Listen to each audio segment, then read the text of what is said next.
Rebecca. Okay, so did you hear Mary? Yep. Yes, okay. So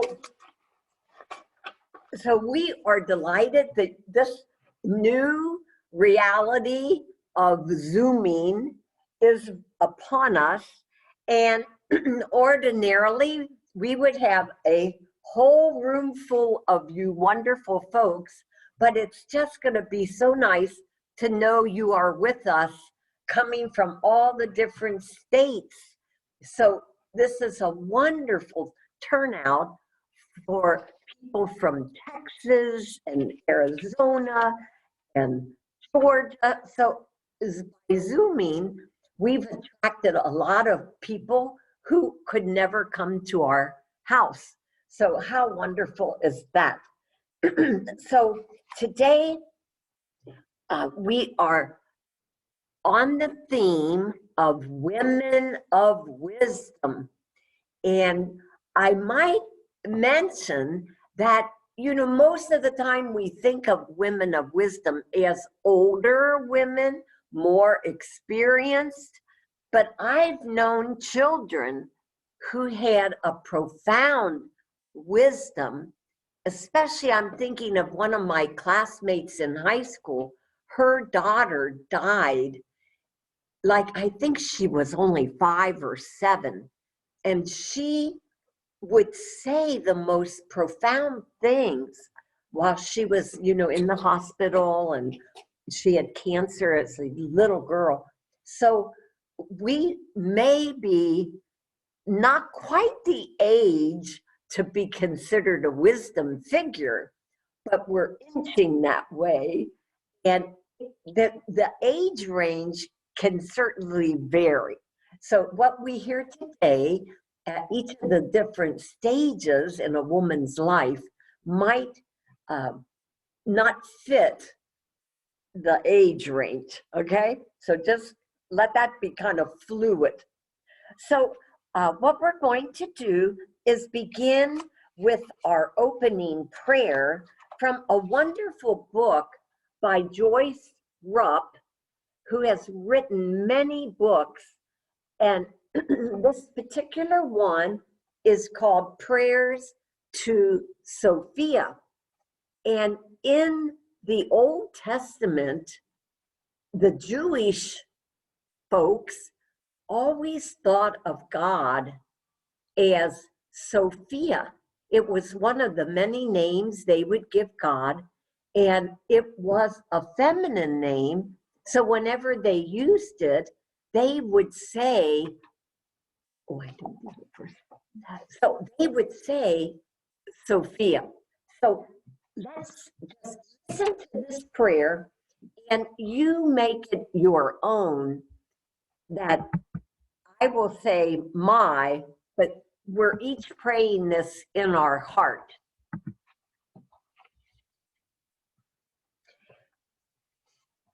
So we come gathered today and we pray to our loving God, who is wise and a faithful guide. You lovingly abide in my depths and graciously guide my every step. You lead me to ever stronger growth and draw me more fully toward inner freedom.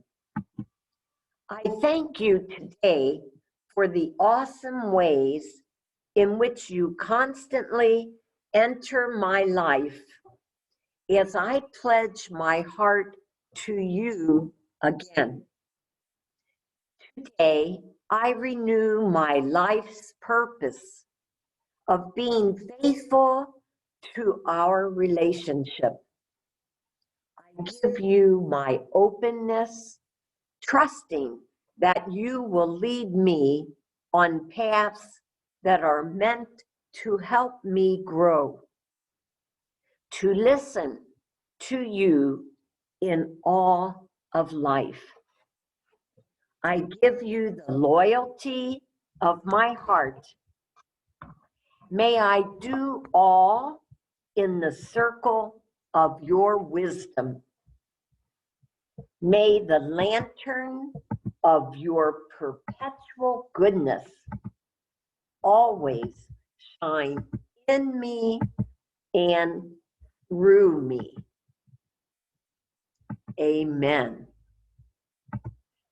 So hopefully that prayer will be our guide for today, that indeed we are asking God of wisdom to fill our hearts with the goodness, the compassion, the love that we can let shine in us and through us. Amen. So our first thing I'm going to ask you is to think of a wise woman that you know or you knew, and what gifts, what qualities would you associate with that person? So if you have a little pad of paper and pencil, just write down the name of a person and why you think of her as a very wise, compassionate woman. So let's just take a few moments to do that.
Okay, so some of those qualities, I'm sure we will come upon during our presentation today.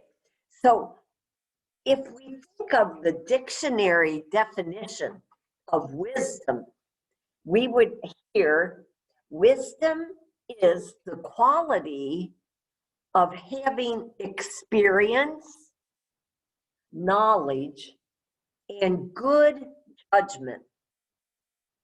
The quality of being wise, an ability to discern inner qualities and outer relationships.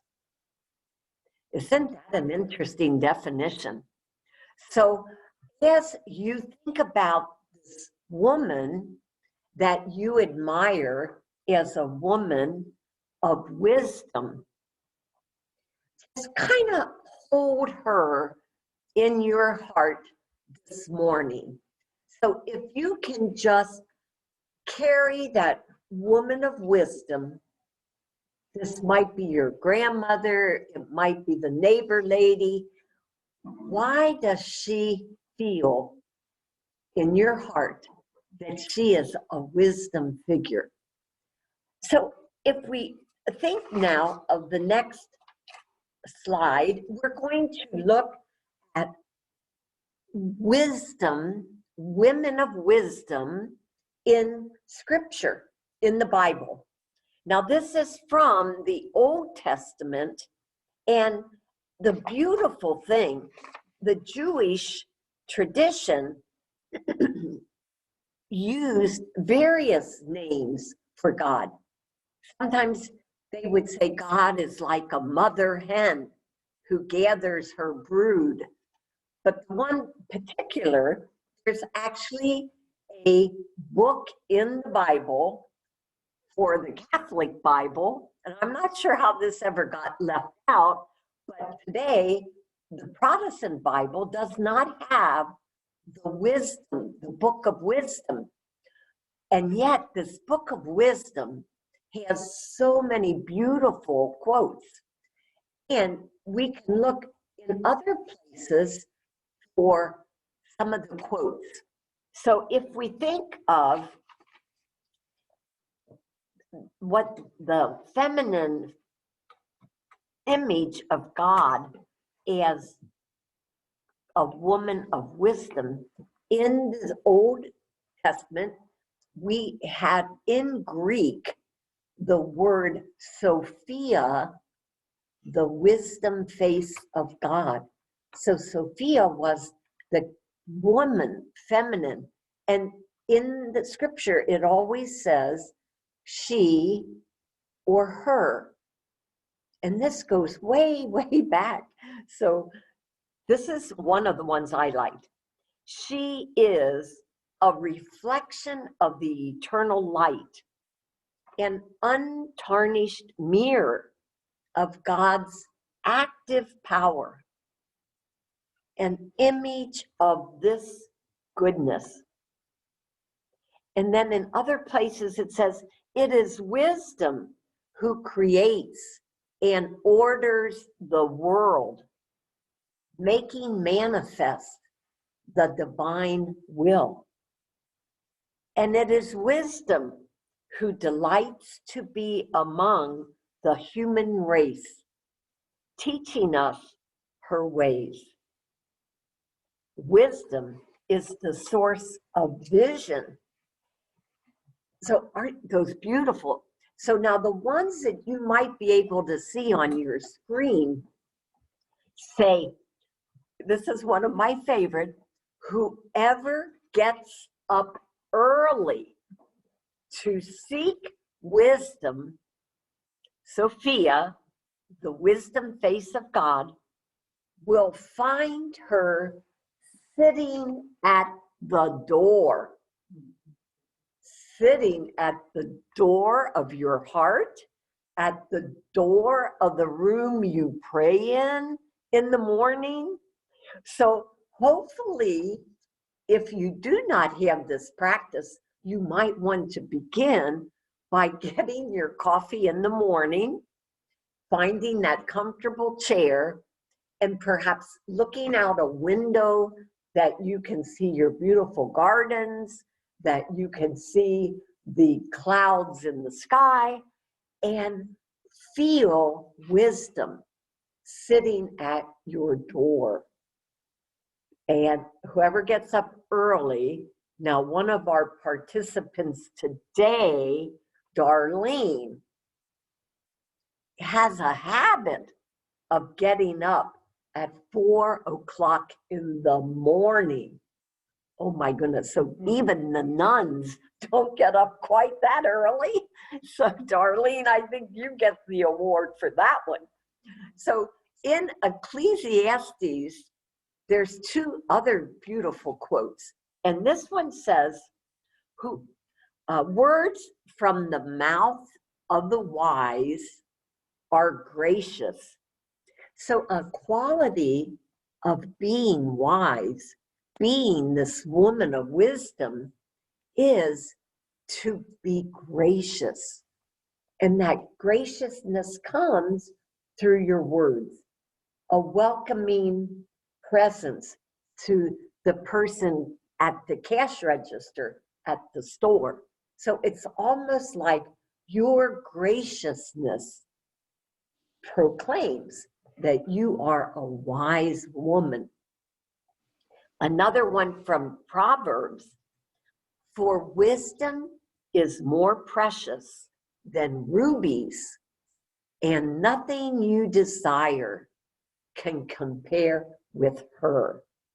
So all the things you might still wish you had, a new dishwasher or maybe a new couch, if you long for wisdom, then not all those other things will come to you. So it's like wisdom is in your heart. And another one, this is beautiful, is water reflects the face, your face, so one's life reflects your heart.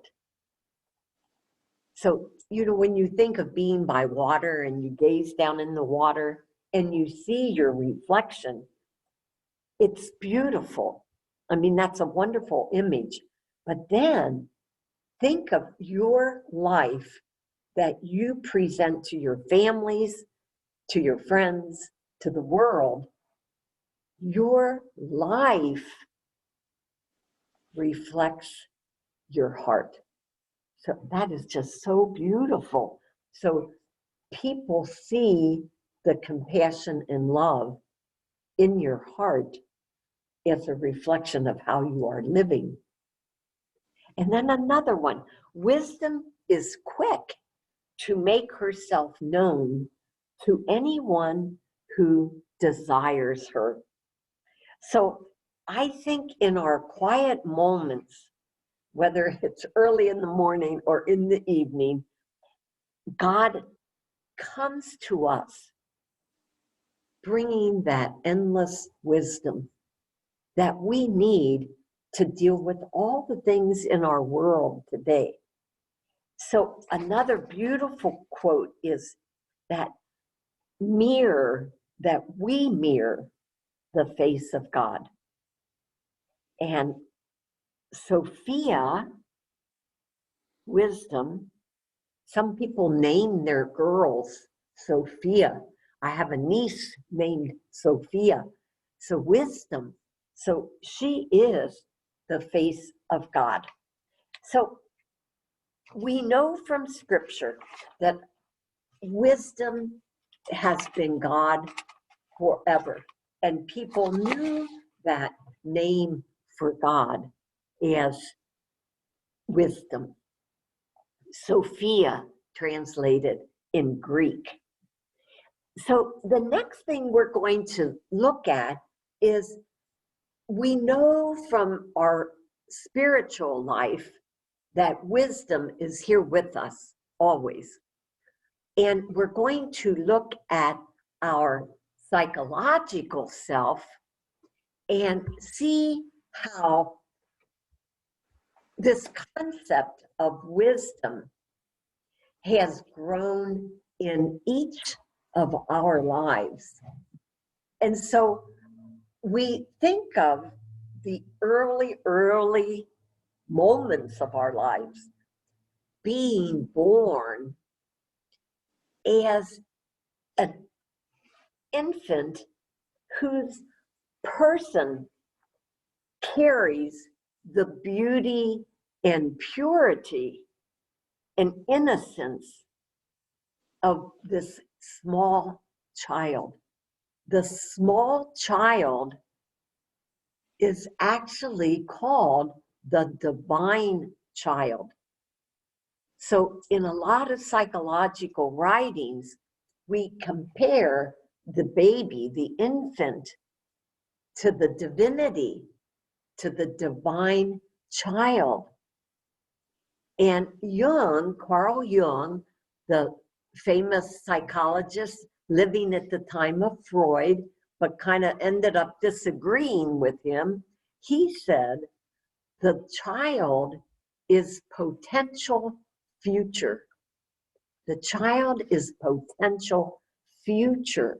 So the little infant, I always think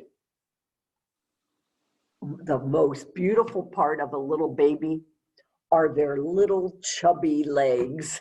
So I think when I, go to see a little baby, I'm always aware that their little legs look so soft.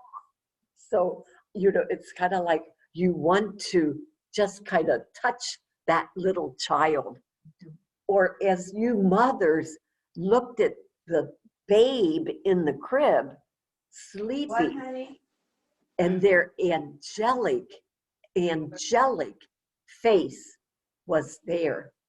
So how to embody those child qualities that were there as an infant and growing up with great curiosity, that potential is carried into the future.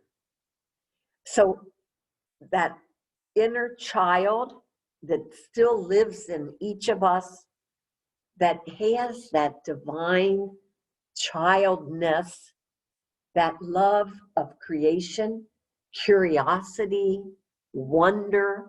So those qualities live in us in our adult life. So if we think of the archetypal, what we call archetypal images, they are archetypal, just simply means a universal concept that has a tinge of emotion. And so child, there is a word in every culture for the word child. It's a universal concept that has an emotional tone. So if you say baby, it connotes a lot of beauty, softness, divinity. So that archetypal image, child. But when we think of our own development, we usually say there's 4. So the first one is the child. The second one is the maiden. And then the third one is the woman. And the fourth one is the crone, C-R-O-N-E. So after the child, we move from childhood to maidenhood, what we would call today adolescence. And the word Kori is the Greek word for maiden. Now, what we associate with the young girl, the maiden, is her menses, her menstruation, her monthly bleeding, that is welcoming her ability to bear children.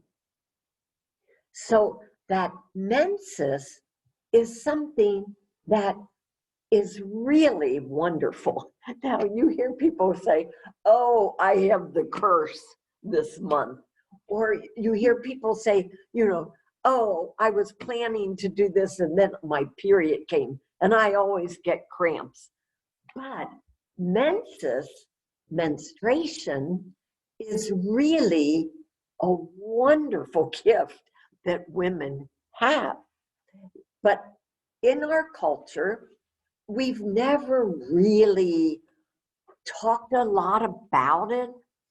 Girls often don't find out from their mothers. They get it from maybe school or Girl Scouts, and they learn about their period. There used to be a video that they would circulate from the maker of Kotex pads. And so they would provide the video, the little, it would have been a reel-to-reel movie on what happens in a girl's life.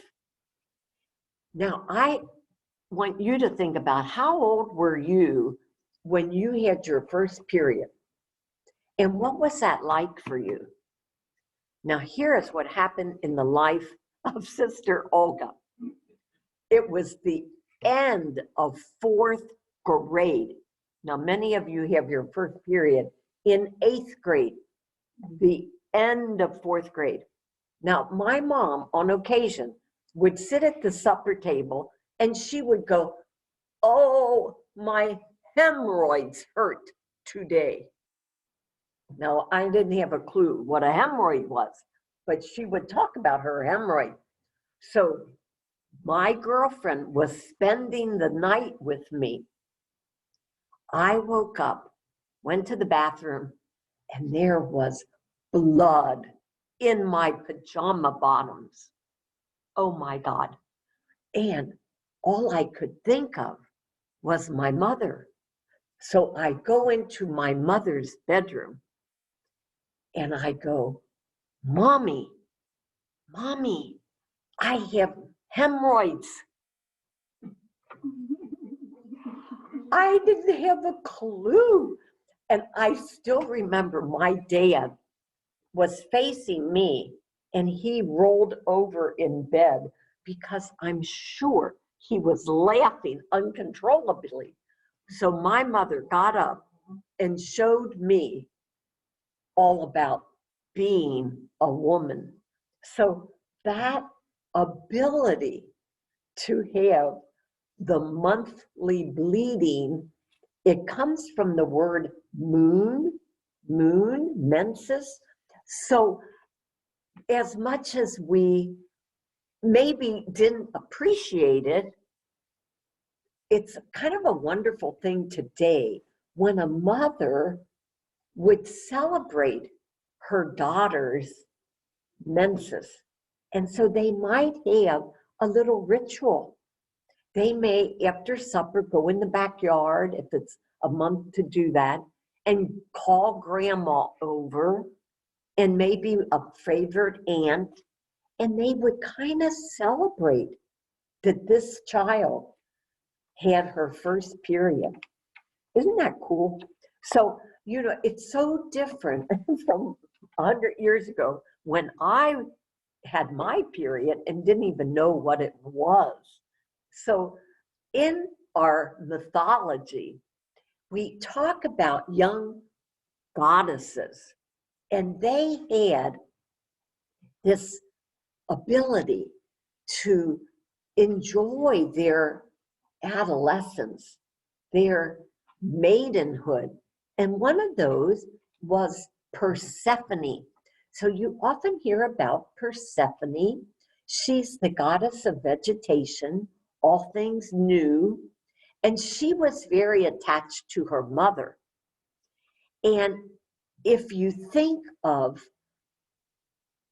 her mother, when Persephone, as she got a little bit older, she was lured into the netherworld by the god Hades. So we often think of Hades as hell. We say Hades, that's hell. But it really wasn't. It was just the underworld, the more solitude.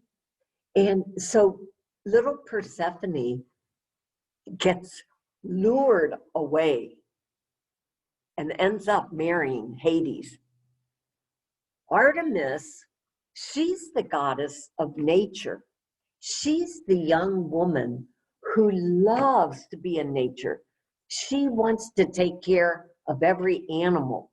She wants to go out, and she would be the one who would probably get a job working in a state park,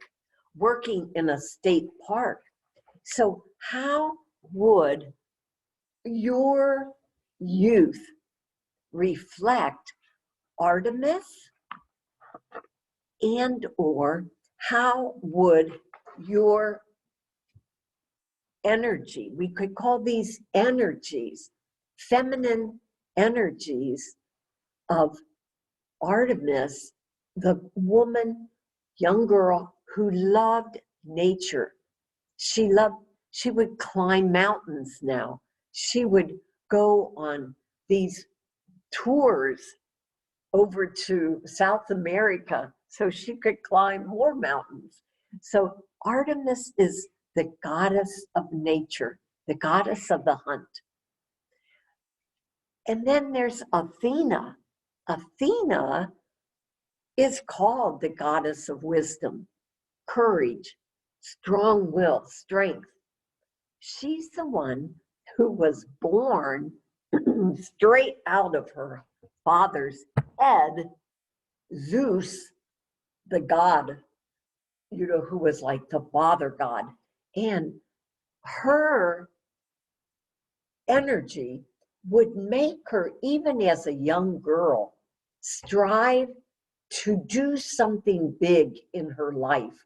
Like she wants to be a corporation head, maybe for Walmart, or she wants to do something big. And often she would put her work ahead of family life. So she might pass up offers to get married in order to be a successful businesswoman. So these three, now there are others, but it gives us the feel for like three kinds of wisdom, three kinds of energy that is percolating in our adolescence. So Athena probably would be the one who took a lot of notes in class, or she would nowadays have looked up everything on her Google. She would know how to find anything she wanted to know. Artemis, meanwhile, is out hiking. She doesn't want to do homework. And Persephone, she probably is more aware of the boys. And so she might respond to someone's asking her out, you're getting a relationship with a guy. So then after our maiden kind of grows up, she becomes the woman.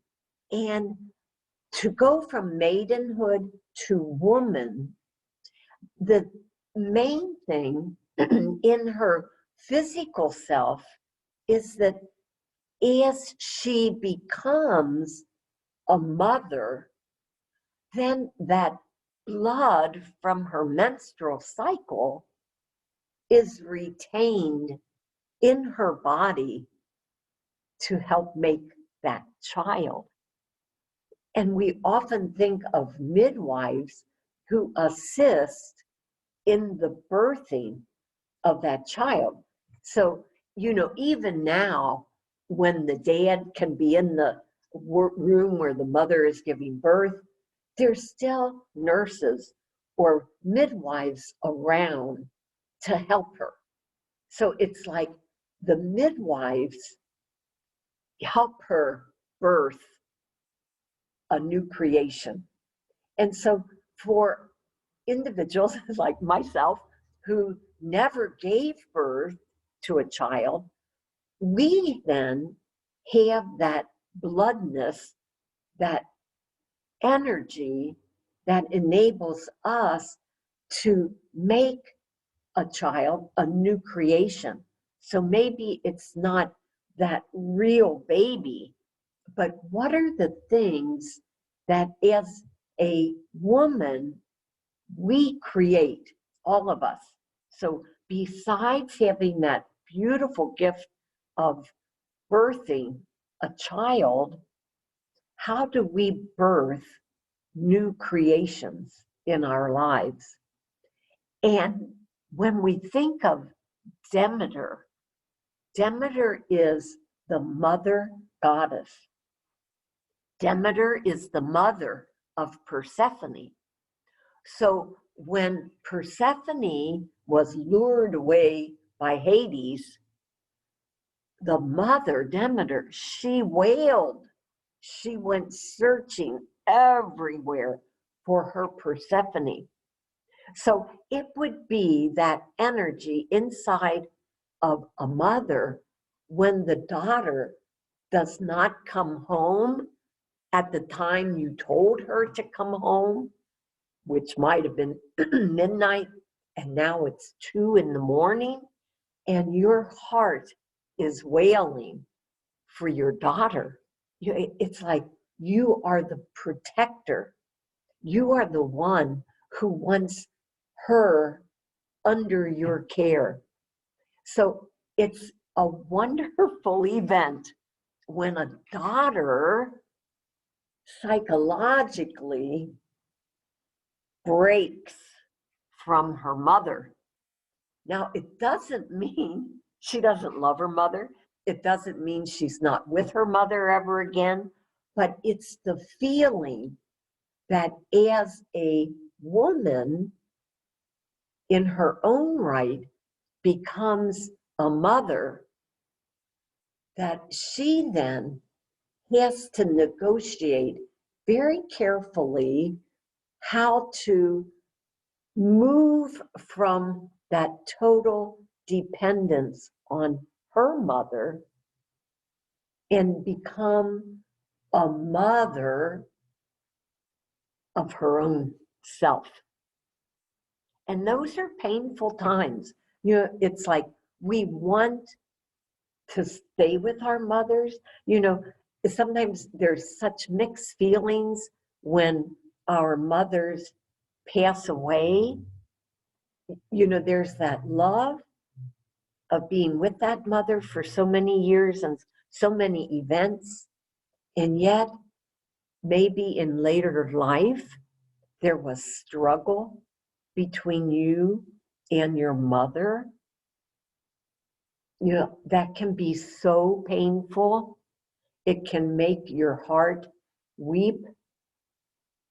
So, and we don't even know sometimes how our mothers are wailing. We're wailing over us. We don't know that. So often the mothers don't tell us about their own experience of losing a daughter, of not having that daughter around. So when we think then, as a woman, we can mother in many, many ways. We can, you know, send donations to those children at the border that they get care. We can mother, we could sponsor a scholarship fund for a girl to go through high school or college. So there's many ways we can be mother to another woman growing up, to that maiden who will become a woman in the very near future. And then our next one is the woman archetype called the crone. So now, as we look at this beautiful watercolor of a crone, you know, I kind of like her because she still has bright eyes. She is holding like something, it looks like a book or a piece of paper.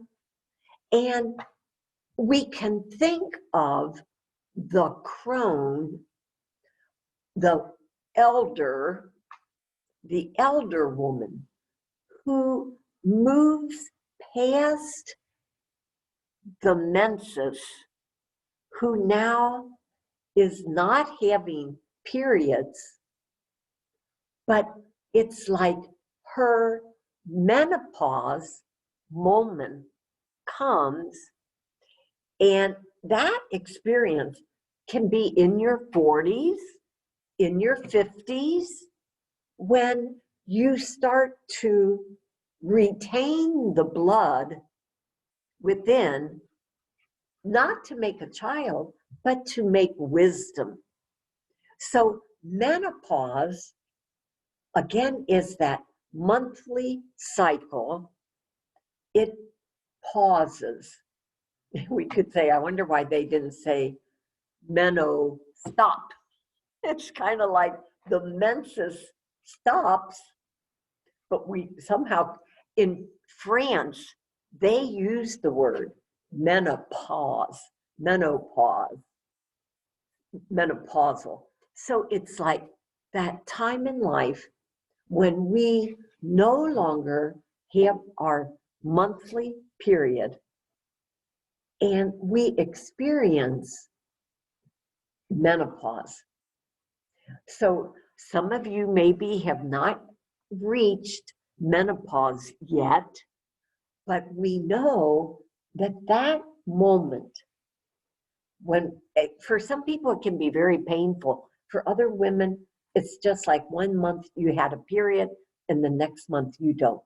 So that no longer having the physical ability to birth a child now becomes holding that blood to make wisdom. And the crone is symbolized in mythology by a goddess named Hecate, who was the goddess of the crossroads. So she was the one who would be present when women often have lost their spouse through divorce, through death, and they're kind of on this transition in their life. And so they become the goddess, the woman to support our crossroad adventure. And so we would say now, like, who are the wise women that you look to help you when you get to crossroads in your life? So who are the Hecate, goddess of the crossroad, woman of wisdom? So who would be your Hecate? Or another aspect of being in this elderly, aging process of the crone is sometimes, as we get more aware of our crone energy, and it's Thanksgiving coming up next month, and we're thinking about, oh my God, what am I going to do? We usually have Thanksgiving at my house. I do all the turkey and the dressing. Oh my goodness, I tell you, I've gotten so tired during all this coronavirus time. I wish my daughter would do it. I wish my daughter would take over Thanksgiving.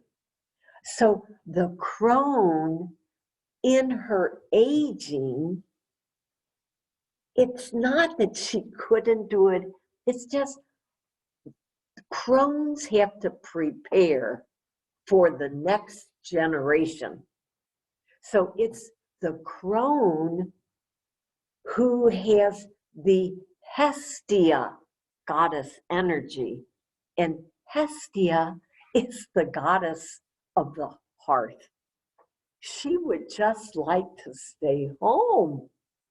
She knows she's got to go to the daughter's house, and she might even have to make the dressing, but her preference would be, oh, if I could just stay home for this Thanksgiving, especially when the kids are all going to be coming and we might have to wear masks. Oh my goodness. So a sign of Hestia energy in us is to want to be, I love this word, one in her selfness. One in her selfness. In a way, it means I don't need anybody. I'm perfectly okay by myself. It's not that she doesn't love people and want to be around the grandkids, but it might be babysitting for the grandkids, but being very happy when mom comes to take them home. So you feel that shift, the transition of the crossroads from being motherly, a woman, to becoming older, the crone. And she is the carrier of the legacy to the next generation. So when we think of Hestia, the goddess of the heart, think of the energy that makes you just want to stay home. You want delicious solitude. You get used to being quieter. So, sometimes, and even if your spouse is still living, you carve out time, a place where you can have a little more quiet, away from him, away from people in the house. So it's like, how do I find moments of solitude in a house maybe still filled with your daughter and her kids live there? It could be any situation. But how do I get that time to be a crone, to have my delicious solitude? So some people say that in the fairy tale of Sleeping Beauty, here she is, she runs into those elves and goes with them to their home, and suddenly she, gets pricked by her jealous mother, and she then goes into a deep, almost like a coma. And it means a woman can go through life unaware. She's just living from day to day. All these things she's got to do, all these places she's got to be. It's almost like she's in a coma state. So I think sometimes many of us do that, and then suddenly something happens. And the myth is that she's probably about 55 when she wakes up out of this coma state. And what I remember so distinctly, going from the convent at Marian College at the time and walking to class, and I heard in my head, is this all there is to life? Is this all there is to life? Getting up, praying, going to school, coming home. I mean, I was like in a coma. So, and I probably was close to 50 when I had that thought. It was like an awakening. And I think that's what happens. Now, the age is not so important. It's the process. So at some point, we're kind of going through this coma and an energy, and then suddenly, like in the fairy tales, suddenly we have a wake-up call. And it can come from many different ways. You might lose your job now in the coronavirus. Excuse me. You may lose a spouse. You may go through a divorce. You may be going through retirement. So all these things enable us to find our inner wisdom. So if we look at some of the qualities, perhaps, that you wrote down for that woman in your life who was so wise, would one of you be willing to tell us what quality you wrote down? Hannah, can you tell us what quality you wrote down for a woman who you thought was real wise in your own life? Kindness. And that kindness, oh my gosh. So if we say these are just some qualities, wisdom, just a woman who had experience with life that you could tell her anything. Compassion is caring kindness. So they often use the word loving kindness as a definition of compassion. So that kindness, you go to the neighbor lady and you tell her what happened at school, or you tell her what happened in a relationship, and she, the crone, tells you what to do. She really doesn't tell you what to do, but she listens and then helps you to know what to do. So can you remember back to that person that you wrote down at the beginning this morning, what her qualities were and how those impacted you? And another quality, humor, somebody who can laugh at herself, at her mistakes, at her own anxieties. So, it's like, it's okay to not know enough. It's okay not to know enough. And that makes us laugh at ourselves. It's like, oh my gosh, if I had only known. Courage. Our slogan in our own congregation from our foundress, Mother Teresa Hackelmeyer, is the courage to venture. The courage to venture. So image that. So we have gone out to schools everywhere and always the courage to venture.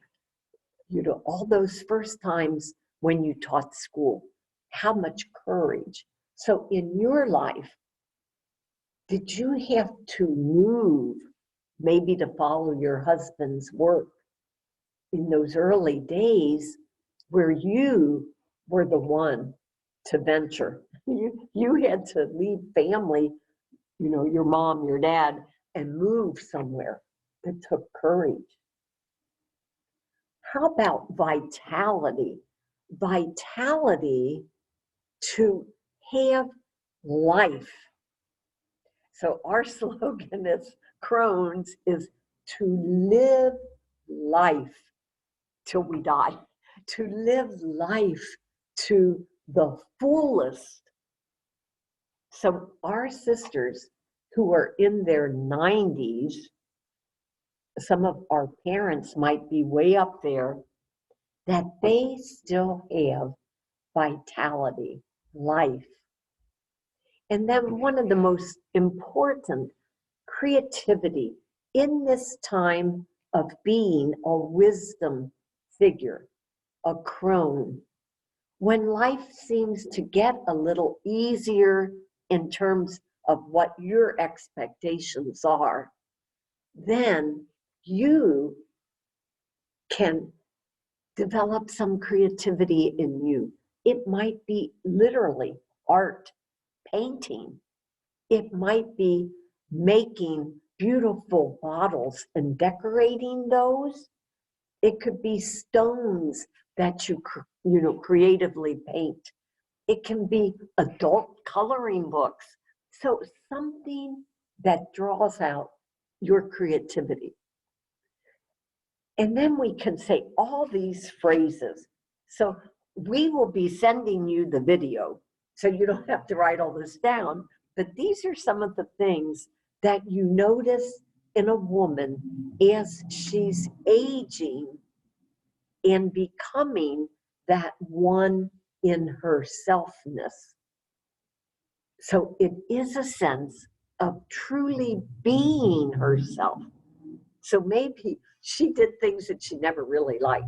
And so then as a crone, she does what she truly likes.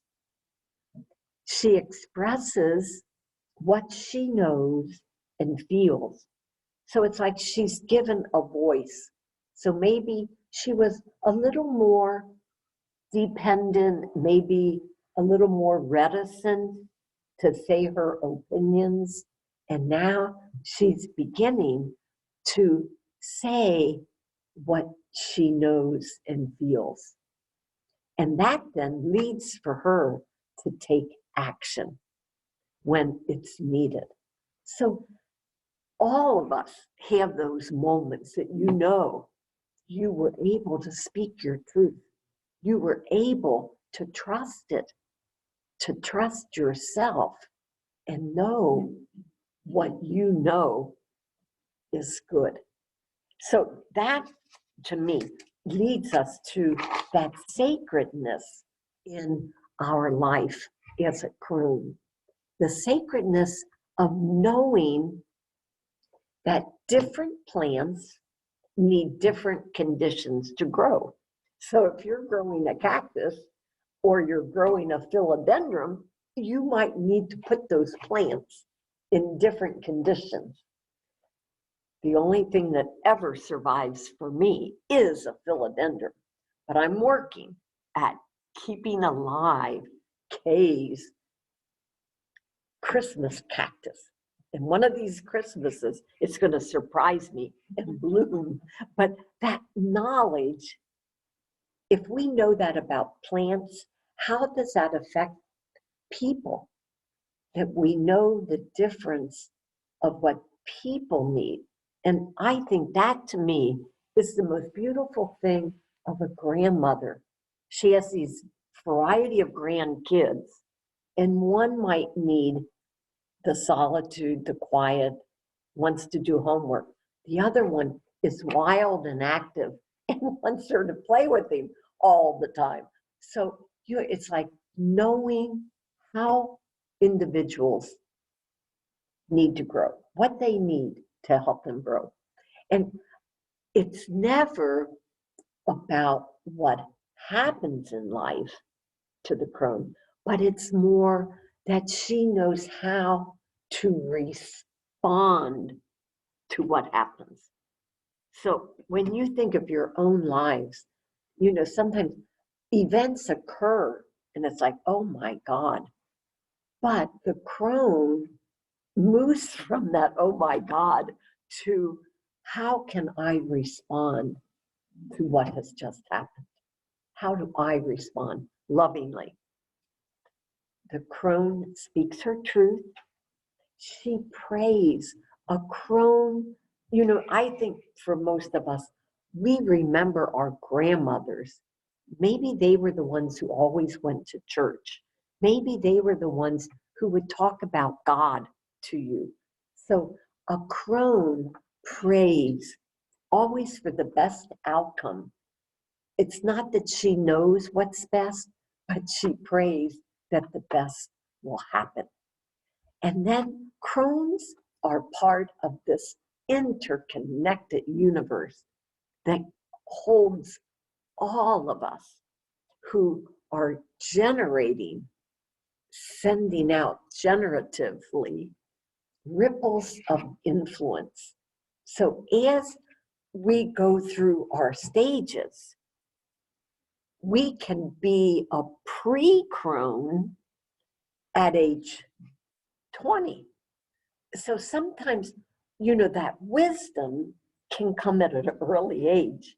Sometimes in the convent, we used to call it the baby flu. So sometimes suddenly you wish you had your own child. So maybe all your kids are grown and your own son or daughter brings the new baby to your home, and it's like you get a wave of baby flu. It's like, oh, I wish I could have a baby. So we never know when these events are going to happen. But most of all, we know that as we let our wisdom, our one in our selfness, shine to the world, we are the wisdom. We are the wisdom, the God, the face of God in our world today. So here's a little activity. I'm going to ask you to take a piece of paper that you have there and draw a line in the middle. So just like kind of take your paper, then have an upper part and a lower part, okay? And above the line, I want you to just make a simple tree trunk. Now, it can be fat, it can be not so fat, but just kind of make a tree trunk, okay? And then start making branches that some go up and some go out. And as you draw those branches, be thinking of the sources you look to for wisdom. So on each of those branches, if you can write maybe a name of a person, maybe some programs you were involved in, maybe some Zoom programs that you have bought into, and it's a 6-week course. So programs, some events that you went to, maybe some events that you presented at that kind of changed your life. Experiences that provide you support as you face the daily choices in your life. So think about your branches. Who, what has provided wisdom in your life?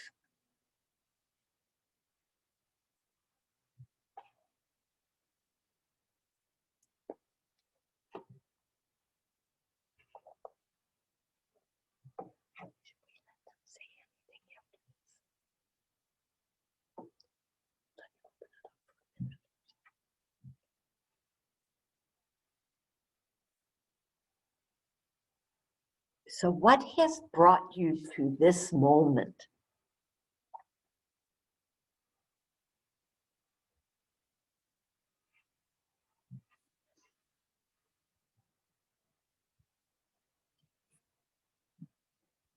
So now I'm going to ask you below the line to draw kind of a root system.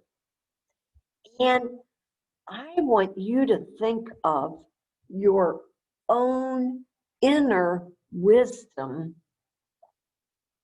some of the decisions you had to make, some of the insights that you got from that delicious solitude, that time alone.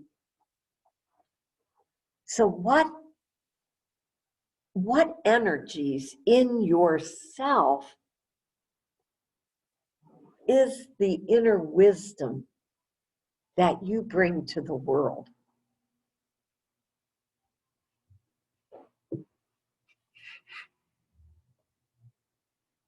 So what is your own inner wisdom? Yes, I see a beautiful tree out there.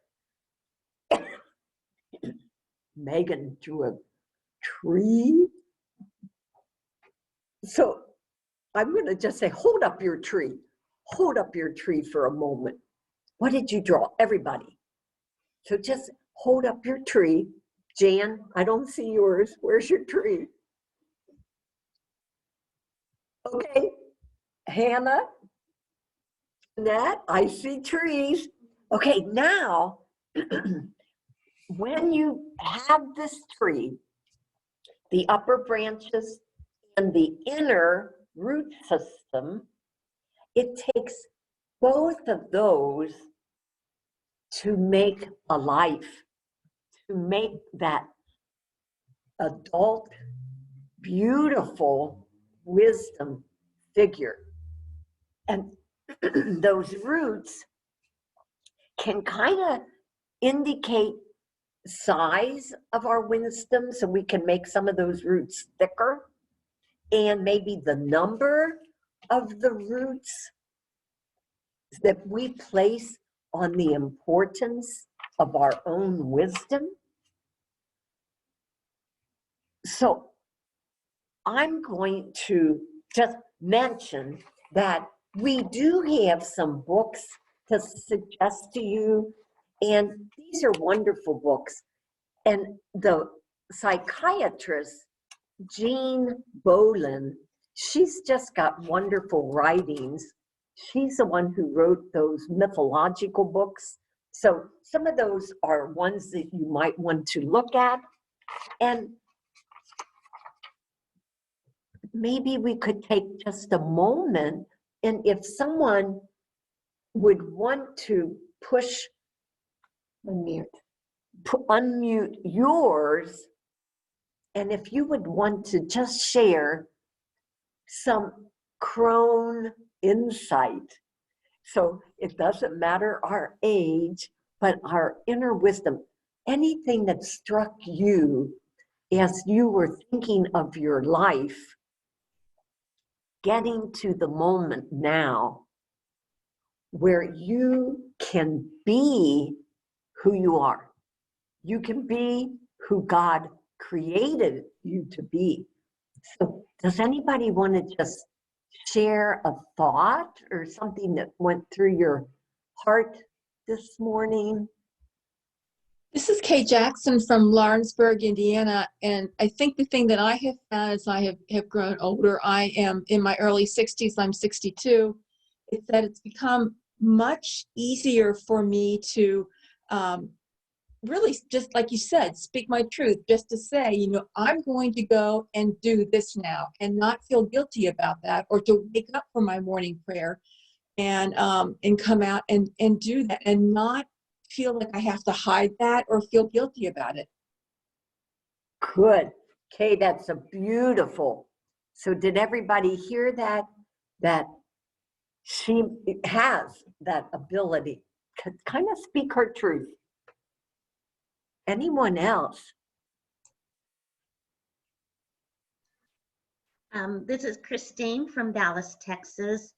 It makes me think about all the losses that I've experienced in my life, but not one of them is being wasted. I'm 71. I work full time in a emergency shelter for domestic violence, and I use everything that God allowed to happen in my life.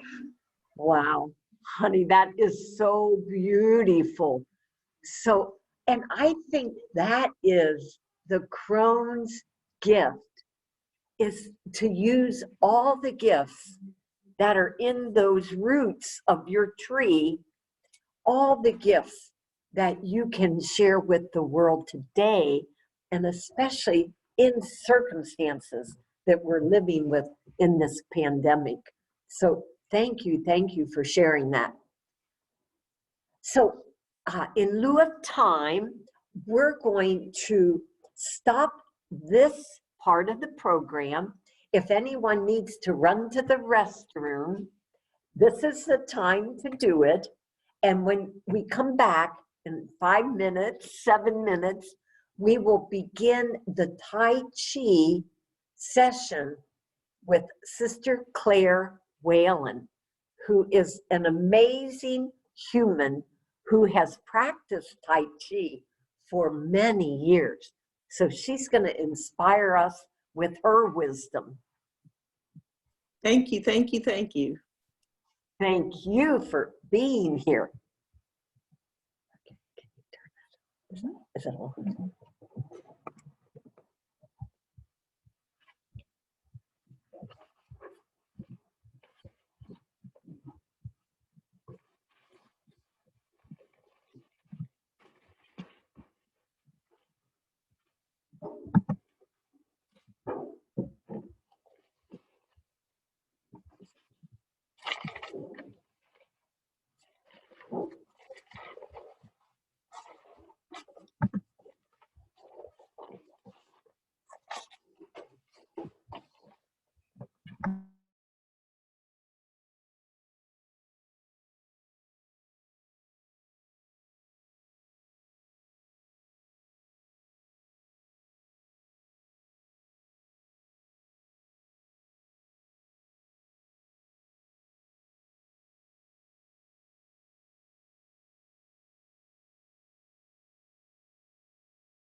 That's good.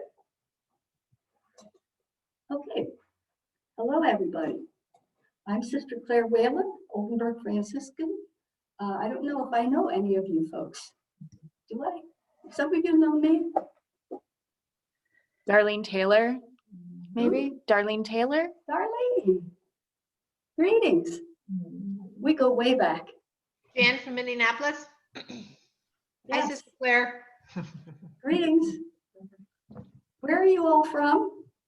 Could you tell me your name and where you're from? Jan from Indianapolis. Okay. Linda from Cincinnati. Marilyn.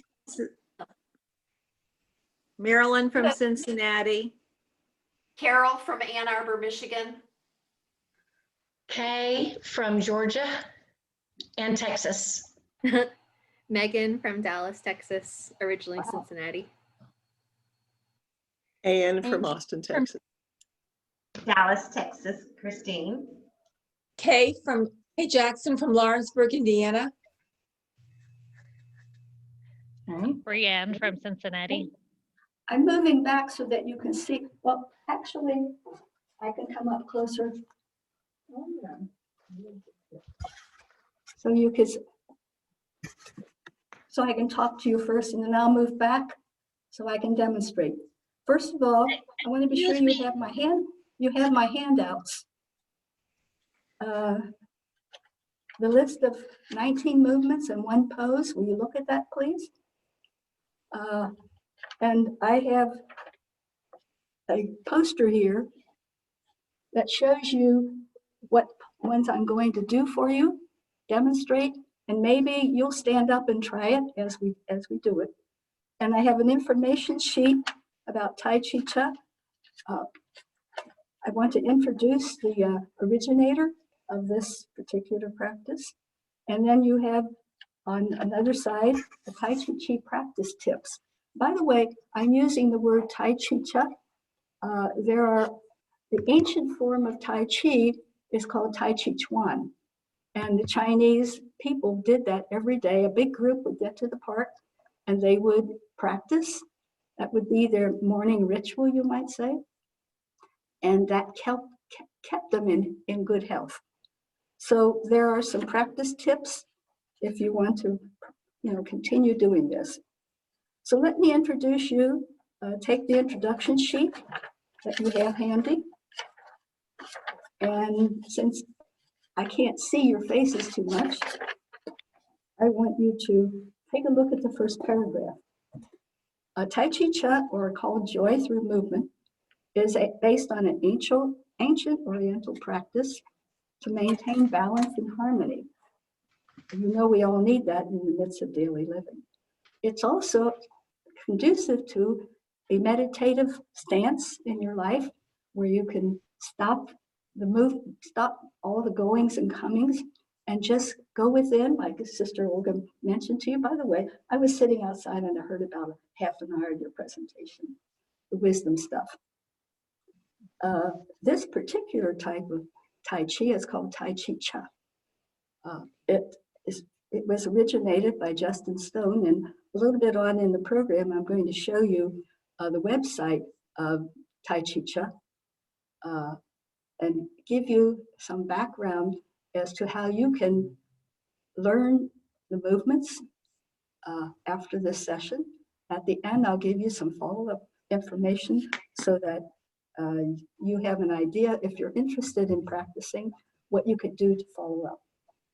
This was created in the mid-70s down in the Southwest by Justin Stone.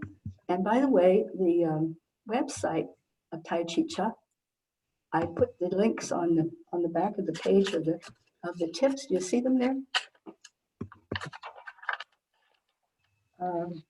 Way at the bottom, the Tai Chi Chuan website has a lot of wonderful information for you. And if you want to just move past the website and go right into the videos, Justin has Justin, he's gone by now. He died at age 96, and he was pretty active up until the last few years of his life.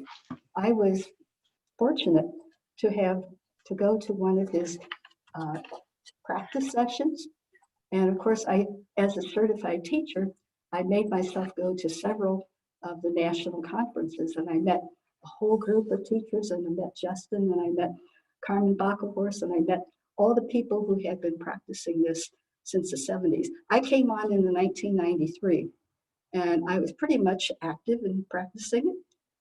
I did teach some classes here at Oldenburg, and in the last years, a person from Shelbyville Senior Center invited me to come up and teach a class up there. So a couple of years I did that. That class also included some medical people in Shelbyville who were taking this as a wellness effort for themselves. Okay, I want to spend most of my time teaching you, showing you some of the movements. So let me start that. If you could focus on this.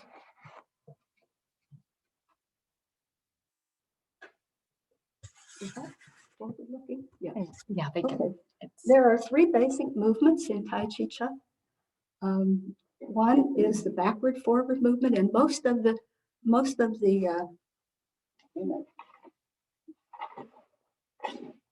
take a look at this also. They have their own sheet. Take a look at this.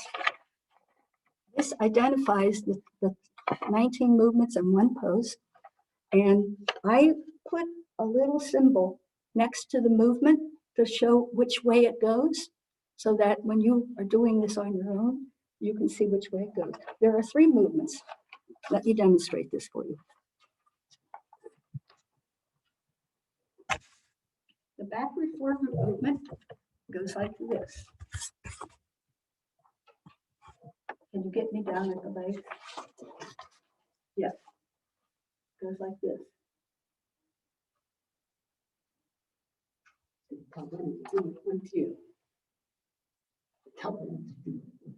Yes, if you'd like to stand up and do it with me. Not right now, I'm just demonstrating. Then I will teach you. That's the backward forward movement. And then the next kind of movement is the side to side movement. It looks like this.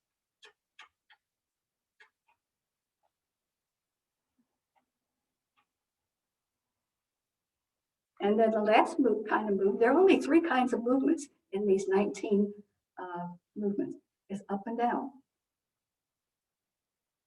Can you focus on my feet a little bit more?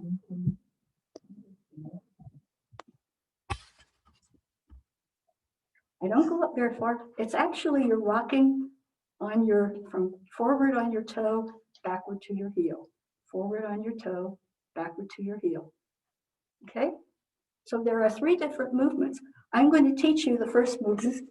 If you will watch the whole thing, it's like you have a camera in your head, and as the Olympic stars always take their athletic prowess through their head first to get a picture of what they want to happen when they produce the movement. So I want you to do the same thing. Watch me while I do. The first one I'm going to teach you is push-pull. It's number 9 on page. That's good. And I want you to watch the whole thing first, and then I will take you through the movements. Okay, it goes like this.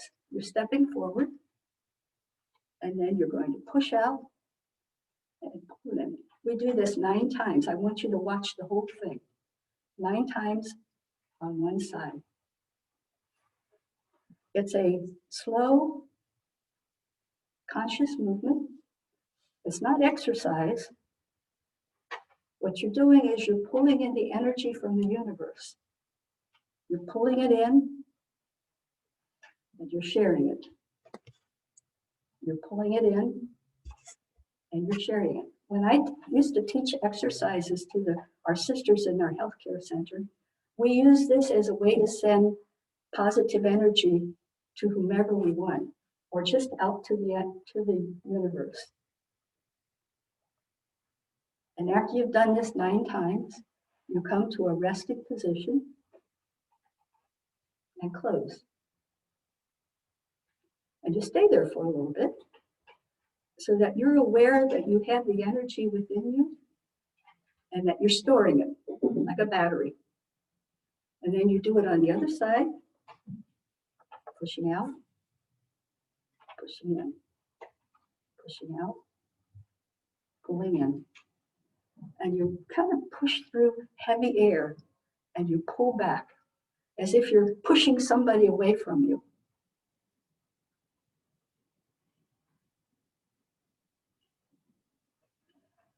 If you have difficulty standing, you can do this sitting down. And people in their beds can visualize doing this and still get the benefit of the energy flow. I will give you time to ask questions, but let's just focus on this for now.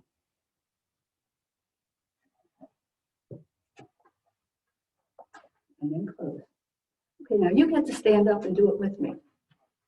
Will you focus on my feet, please?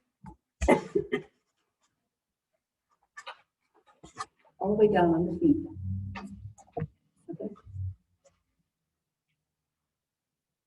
In order to start out so that you don't fall over, you want to shift your weight to the front with your heel down first. And in order to push out, you have to pivot a little bit so that if you look down at your feet, you almost have a 90-degree angle. One of the limits of doing this on Zoom is I can't see you. So you may have to, check yourself. All right, let's go. Move out. Move in. You don't have to go out so far, just a little bit. And move in. Push with the palm of your hand. Push. And then pull back. You go out straight. Push straight. Turn and pull back. Push. Turn. Pull back. And you might feel a little tingling in your fingers. That means the energy is really coming in.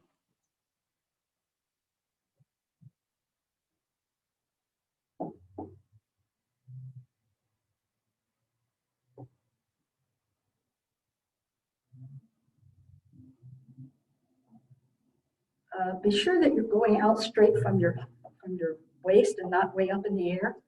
I don't want you to go out up there. I want you to just go from your waist and keep your arms close to your body. Go out, come back. Go out, come back. When you come back, don't move your hands. Just let your hands be the same way. Come back with your hands open. Okay, let's do one more. And then bring your foot back and rest. The resting position, your feet are in a V shape. They make a V shape when you're resting. And you put your hands kind of close to the body near your navel, because that was your first source of energy through your mother. And then you were on your own. All right? This time, put your right foot straight out. And in order to move out, you got to pivot the other foot. You see this? I wore white socks so you could see it.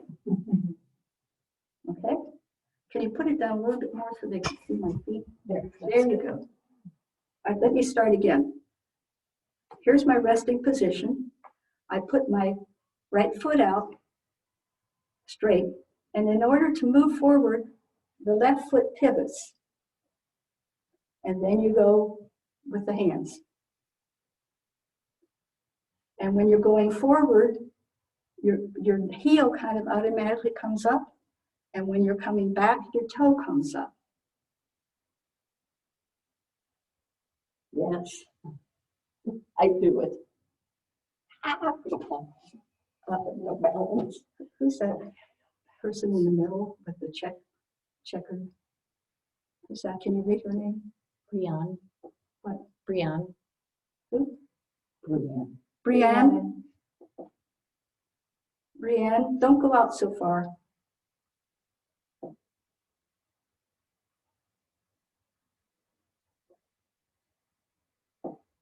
you can stay with me, I can see how you're doing it.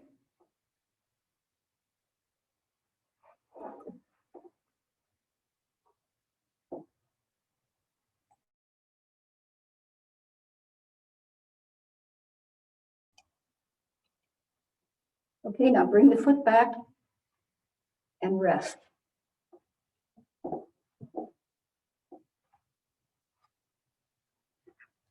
Okay, just a little word about that. Can you shift me up? Thank you. Olga talked about wisdom and about energy flow. And this is what this is all about. I don't know if any of you know about the meridians in your body.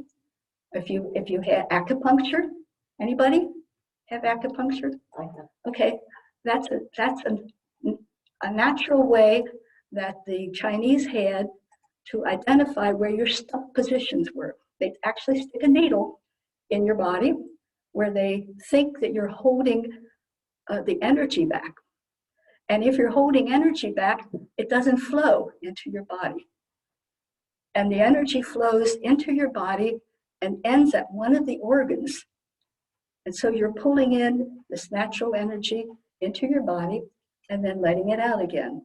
So if you have any tightness in your shoulders, in your neck, you might just want to kind of roll those a little bit and roll your shoulders, do a shoulder roll.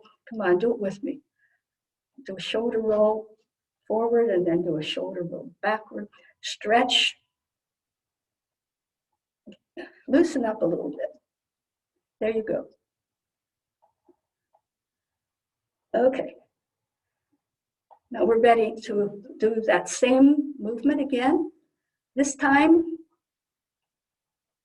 just let things go out of your mind. Don't think about anything. In fact, when you're doing the movement, you actually are counting 9. And if you're counting 9, no other thoughts can come in your mind. And so you're kind of mindless at the time, which brings you more in touch with energy flow. So let's go. Back on my feet, please. Wait a minute.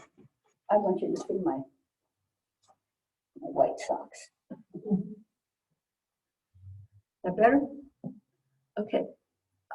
The movements, the hand movements are not as important as the leg movements.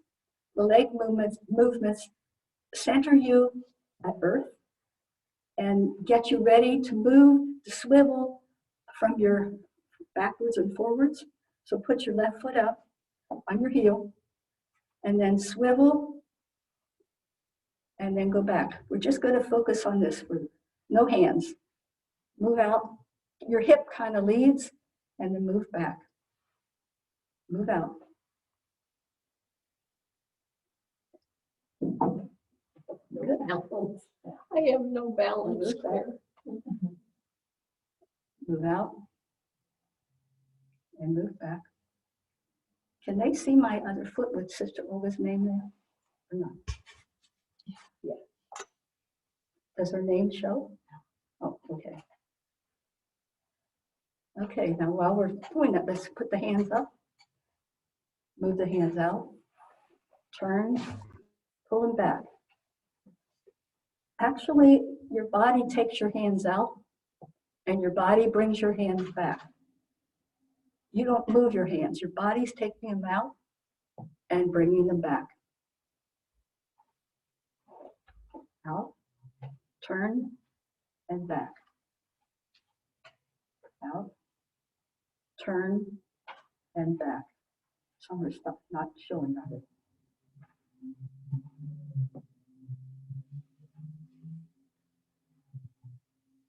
Aren't you ladies going to do this? Come on, stand up and do it.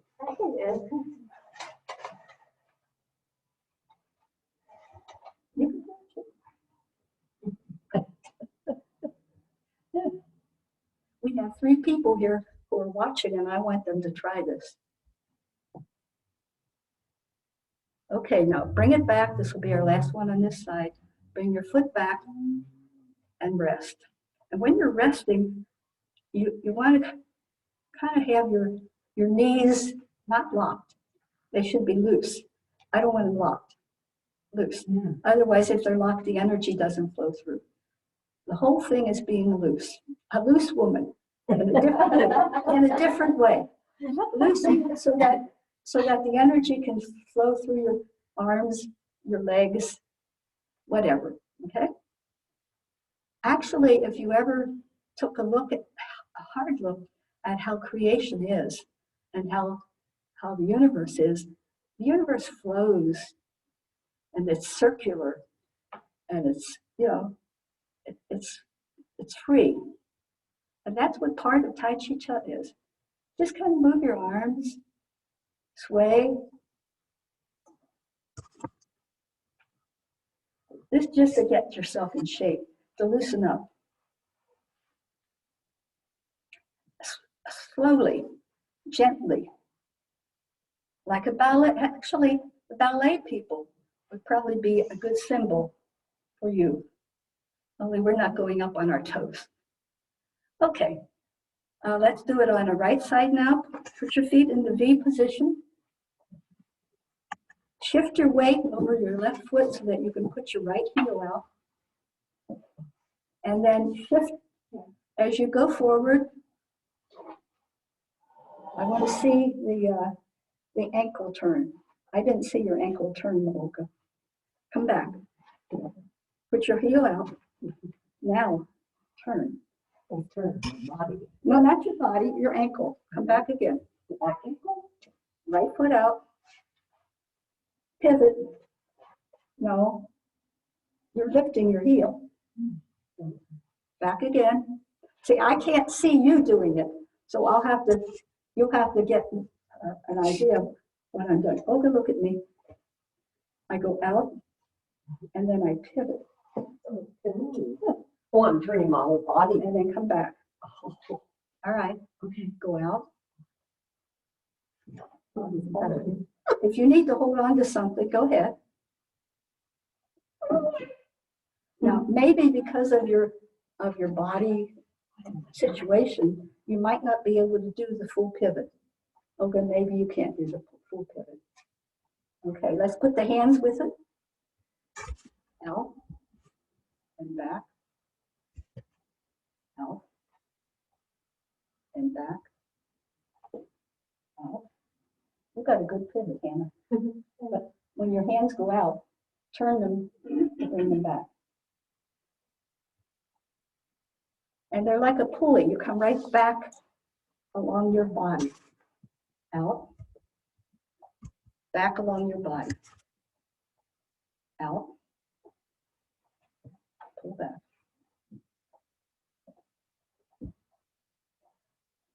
Is your toe coming up when you come back? Is your heel coming up when you go forward? Maybe in the back. Toe comes up, heel goes up. By itself, you don't need to move the heel. Because you're going out, your heel comes up. On the other foot. And when you come back, your toe comes up. Can you show that? See the toe? And when I go out, the heel comes up. Let me turn this way. See the heel? See the toe? And I'm not reaching, I'm not going out like this. No, I'm coming back like this. My body is straight. I'm going out with my pivot with my, we call this hip. And then come back and be on the other hip. You can put it back up again. And my shoulders don't move anyway. They stay straight. And my body is straight. No leaning forward, keeping straight. And you can do this in front of a mirror to see how you're holding your body. Okay, this is called push-pull. One of the easiest movements, one of the backward-forward movements. Forward, shift, backward. Close, and go into your resting position. Stay in the resting position. Why? You tell me. grounded. You're storing the energy that you just brought in. Whether you know it or not, you've brought in a lot of energy, particularly if you let your arms be relaxed and not tighten. And please let me tell you, don't think about doing these movements, just do them. And don't judge yourself how well you're doing, just do them, okay? All right, let me show you the side-to-side movement. You can sit down and watch me do carry the ball. Carry the ball. Carry the ball. Now, this is a side-to-side movement. Could you put me down on the feet again? Okay. It's important to realize that you're moving from the hips. And so I start with putting my heel out and I move side to side. You just watch and take that movie camera.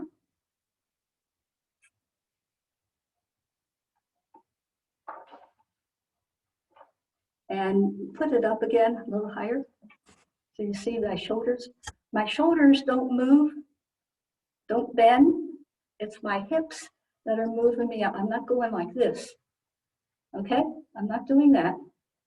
I'm moving hip to hip.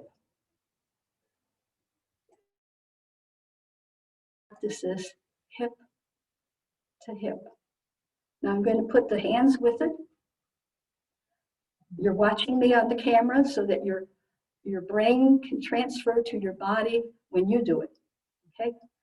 This is carry the ball. 1, hip to hip. 2, back to hip. And the third time, you close it and drop the ball. And then you pick it up again for the second movement.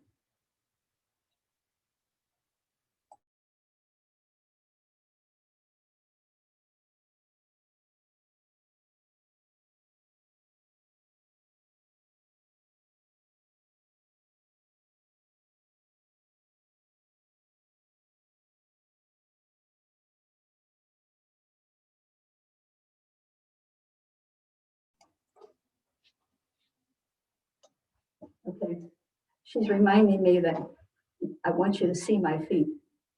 So it's hip, 1 circle, hip, second circle, moving to the hip and close. And then again, 1, we can move that over. Thank you. 3, and close. And 1, 2, 3, and close. And make it be at my hips. Mary. I'm going to turn this way.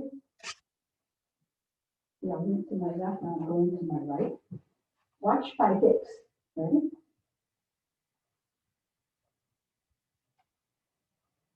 Second ball. And the third ball. Finish the ball and drop it. And go again. Listen, you're just watching me. You're not doing it yet. You go, Cindy. And close. And then the third time. Hip. The hip. The hip. And close.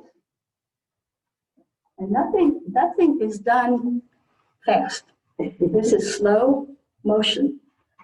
Your cameras are on slow motion. Okay, you all stand up.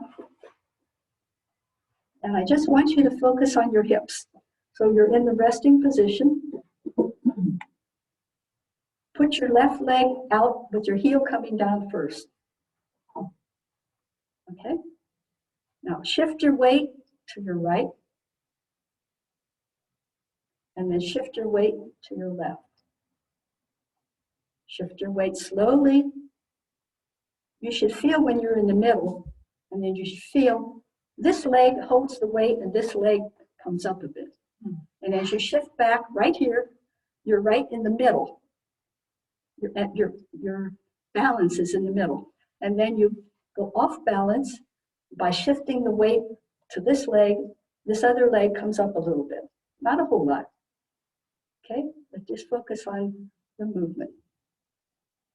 If you all can fix yourself so I can see your legs.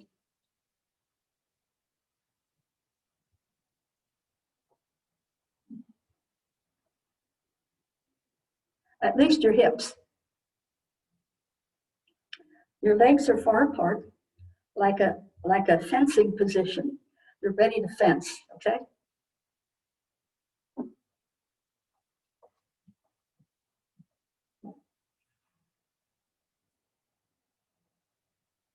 Okay, now go back to the resting position.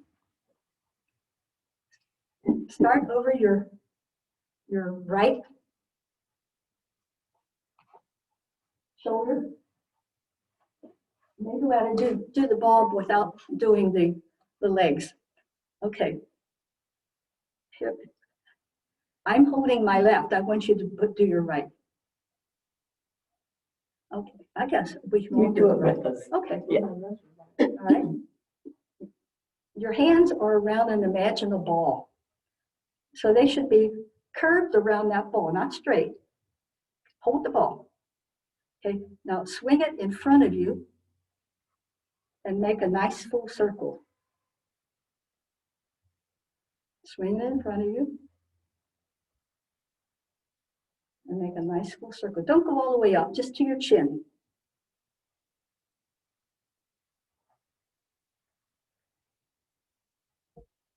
Okay, now drop it. When I say drop it, you gently. There's a dog doing them. Gently let it go. There's a puppy doing the Again, exercise. over your right shoulder, swing it around in front of you. Hold the ball. I want to see those hands curved around the ball. It's a small ball. Like It's a maybe, small ball, okay. a little smaller than a volleyball. Okay, do one more. And then let it go. And then immediately pick it up again. And go again. You're going underneath, up, around, underneath, up, around. And one more. Come back and drop it. You almost had the hip movements because when you're moving like that, your hips are moving too. Okay, let's put it together. Get your foot ready, put it out. Heel down on the ground first. Now swing over to the left hip, back to the right hip, under and up.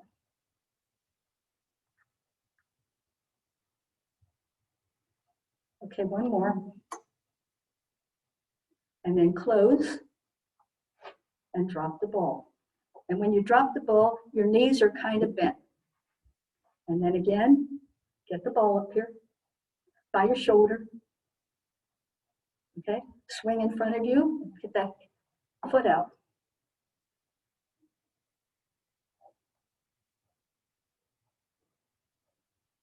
Did Helen and Carolyn not have? Mm-hmm. Helen and Carol doesn't have. And close. I'm asking you, Helen and Carol doesn't have video? No. Helen and Carol, are you? Oh, okay. Hi, Carol. But you can see me. Okay. All right, now we're going to go the opposite direction. So put your ball, hold the ball over near your left shoulder. Swing it in front of you while you put your leg out. Hip.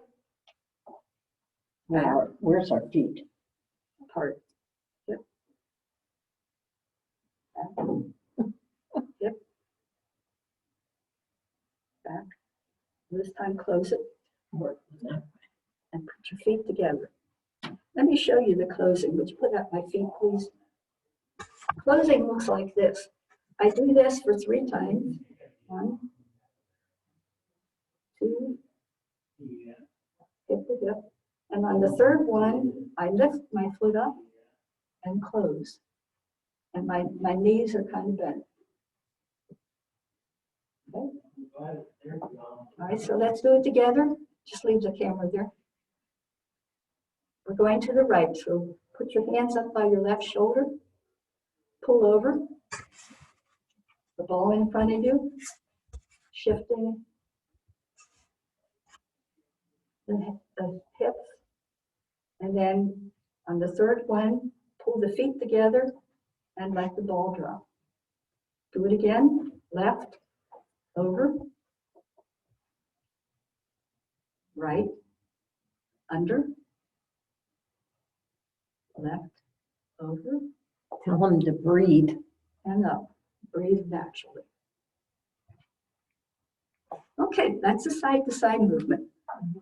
You can sit down. Let me show you some of the more complicated side-to-side movements, which I'm not going to teach today, but I want you to see the beauty of them. This is called carry the ball. No, I'm sorry, I just did that.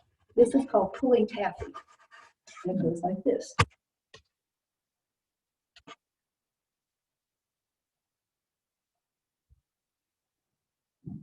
This uses the side-to-side movement with different hand movements.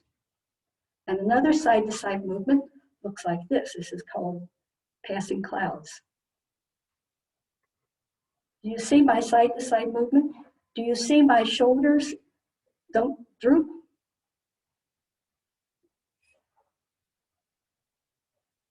I'm not going to teach you this, but I want you to see it. And then another one that uses front and side together goes like this.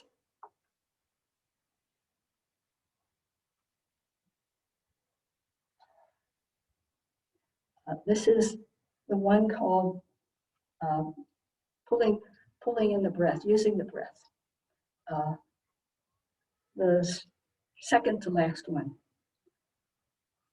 No, I'm sorry, this is the healing sound because you can't hear my sound, but it goes like this.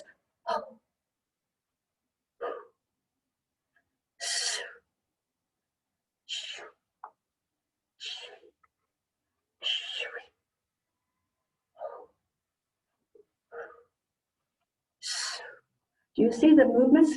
Front and back, forward and backward, and then the side movement. And then at the end, it goes several sweeps. It closes. That one takes advantage of the sound. I go into that, but the healing sounds that you bring into your body and they resonate in you become like a resonating piece of equipment. And that brings a lot more energy into. Okay, rocking motion. Oh, you didn't get to do that too well, did you? Come on, stand up and let's do it. Which one? Do it side by side.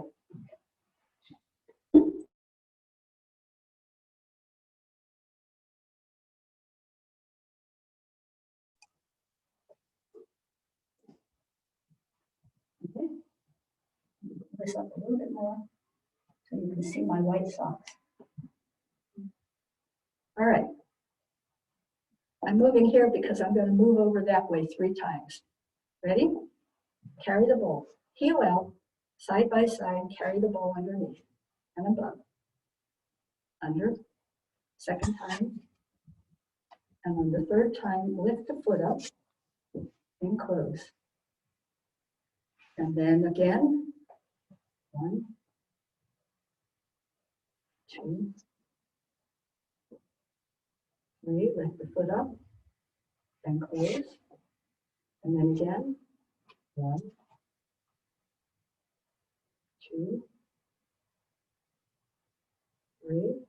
You need to be sure you're holding the ball. You're just not moving your hands. You're holding that small ball. Now we're going back the other way. To the right.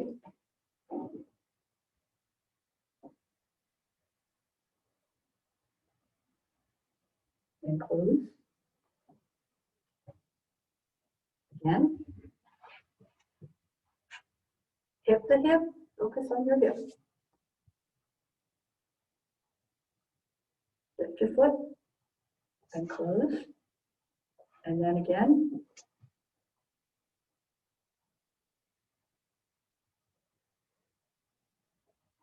lift, and close.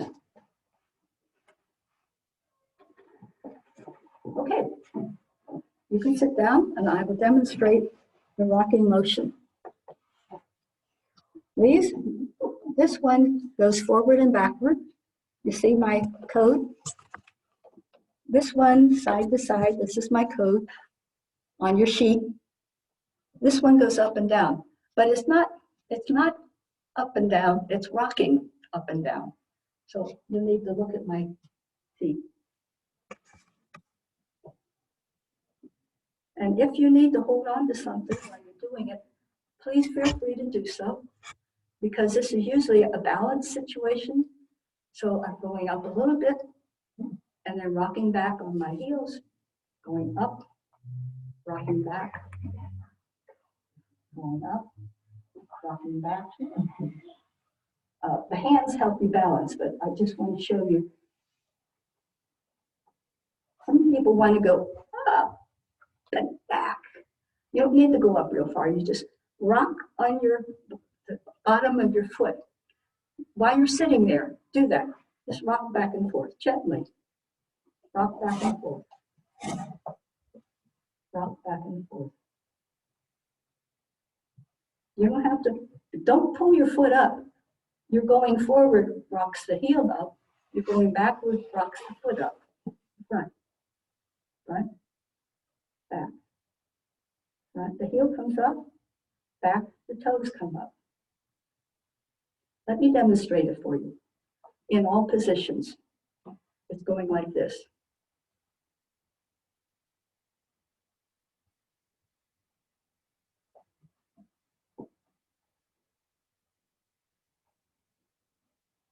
It's an actual rock. Rocking back, you go all the way down, sink into your floor, and then shift and come up. Hands go down, down, down, energy sinks, and then shifts and come up.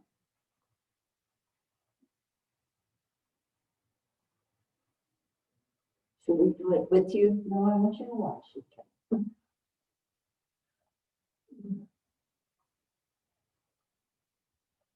You see the foot rocking? This movement brings the toes up. This movement brings the heel up. The rocking movement. Have you ever done a body, what do I want to call it? A body roll? When you stand still and you shift your toes to the ankle, to the heel, your body stays straight. This is kind of like that. Your body is staying straight, but you're shifting your weight at the bottom of your foot. Okay, want to try it? And if you need to stand by something, you can hold on to something for the time being while you do this, till you get used to it. Ready? Let's go with hands up and shift, turn, sink into the heels, and then turn and come back up. Gently. Sink, sink, sink, shift, up, turn hands to go down, shift to come up, turn the hands to go down. This is actually the first movement, and Justin calls this a, what do I call it? Getting ready movement, introduction, preparation movement. It gets the energy flowing pretty fast.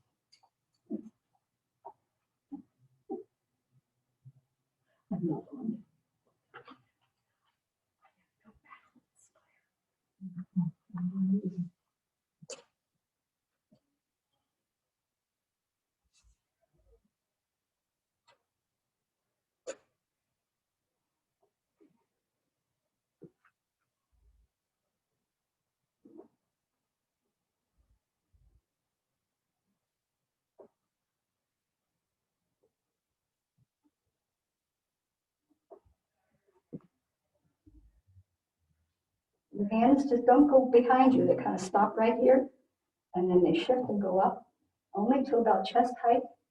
come back down, take it back up. Keep your arms close to your body.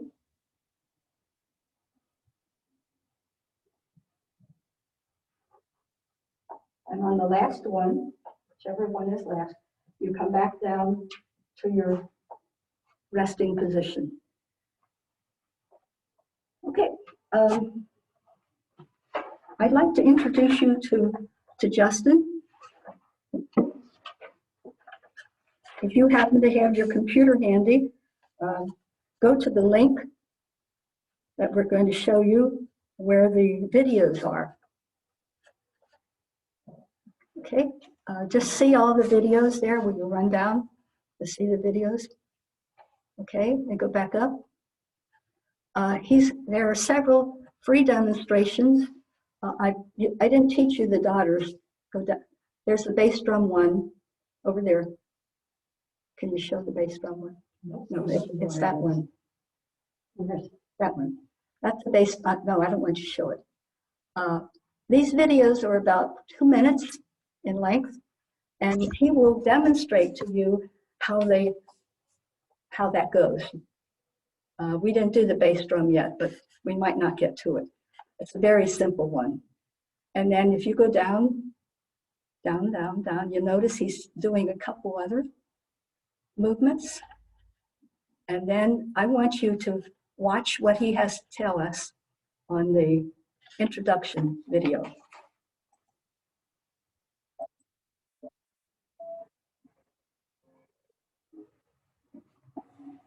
Hello, congratulations on the good success. If you work to learn lessons, and if you work to learn how to do Tai Chi Chuan correctly, I think that you'll find that the benefits will be far more than you would expect, provided you practice regularly. The first thing we have to emphasize is Tai Chi Chuan is not an exercise. It's true that it does exercise the internal organs, but when we think of exercise, we think of greater effort, perspiration, fatigue, just the opposite of what happens in Tai Chi Chuan. Practically all beginners say that they have much more energy at the end of the lesson of the practice session than they had to begin with. So we do not think of it as exercise. We do it loosely, without effort, what we call the effort of no effort. And all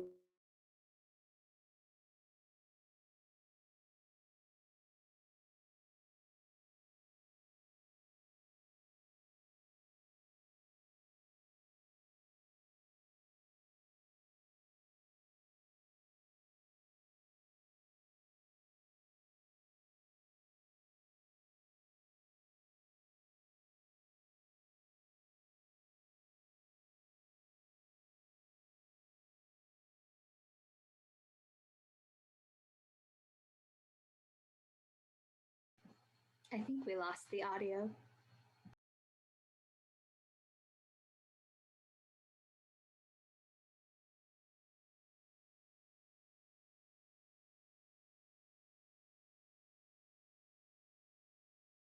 I want you to wait and bring me back.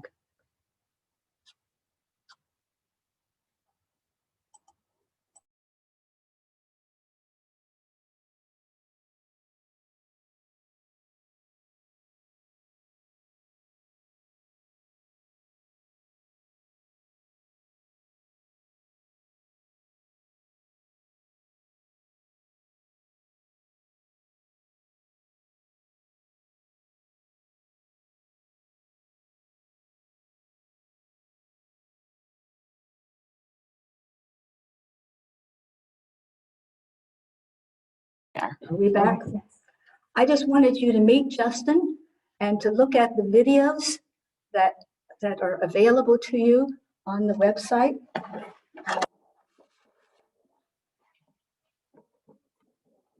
I'm suggesting some follow-up activities here.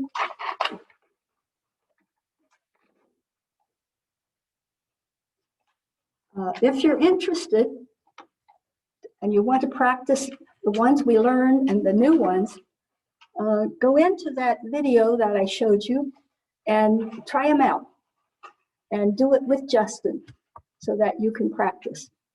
Or they actually have a online complete set of the movements for you to purchase, either 1 month. 1 month costs you $3.90 a month. You might want to try it out, or a year for $22.49. And it comes on your smartphone, so you can take your phone wherever you go, and you can practice these movements wherever you want to. You don't have to be in front of a video camera. Or if you want me to have a class, I'm sorry. This is, I would be willing to teach a Tai Chi Chuan class in person and or online once a month for 6 months. When I teach the full class, I need 8 one-hour sessions to learn everything. You've got a little bit of 1-hour introduction here. So I figure in 6 months, once a month, if you want to sign up, starting January the 6th, it's a Wednesday. Every first Wednesday of the month, we can meet either in person or online, and I will try to teach you the rest of the movements. It'll cost you a little bit, but not much. How much? Once a month for 6 months, $60 on the first Wednesday of each month. We can either do it at 3:30 in the afternoon or 6:30, depending upon what your interest is. Or you could have me come to you. I don't know if I have that up here. Yes, find a group that you want to work with, and I will come to your place if it's just within an hour. Sorry, Texas and Georgia, Indianapolis, that's a little more than an hour, but not much. So if you can pull together a group of 6, I'd be happy to come. That would cost you, hold on, $20 a person. But I need to have a group of 6 to make it worthwhile. Or if you want to do an individual lesson, that's going to cost you $30. Or you can find an instructor close to you and sign up for a class wherever you are. The instructors are listed on the same website, and there's a little bio about each one. I'm on it. I have a little bio. You can find out a little bit more about me. Do you have any questions before I sign off? Any questions? How was it for you? Comment. It made me slow down to do them so slowly. I felt very comfortable doing them. It really brought me a lot of sense of peace to go through those motions. You do kind of lose yourself in those motions, which I found absolutely fascinating. Thank you, Kay. Darlene.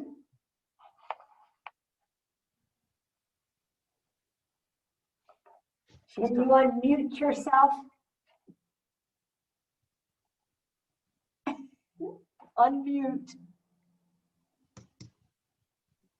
There. There, okay. Well, it was fun because I did this years ago with you at Oldenburg for a weekend. Yeah. So it was a nice reminder and refreshing to, I have to go find the rest of my papers now from that time. You actually took the universe story with it. Yes, that I love. That I teach this with the teaching of the universe story. Yeah. Thank you, Darlene. Lovely. Anybody else? Thank you. I actually was in Hong Kong in the late 90s, and every morning when we got up, we would see people in the parks practicing this. So it was really exciting to get to try it today. So thank you so much for showing us. You're welcome. Anybody else?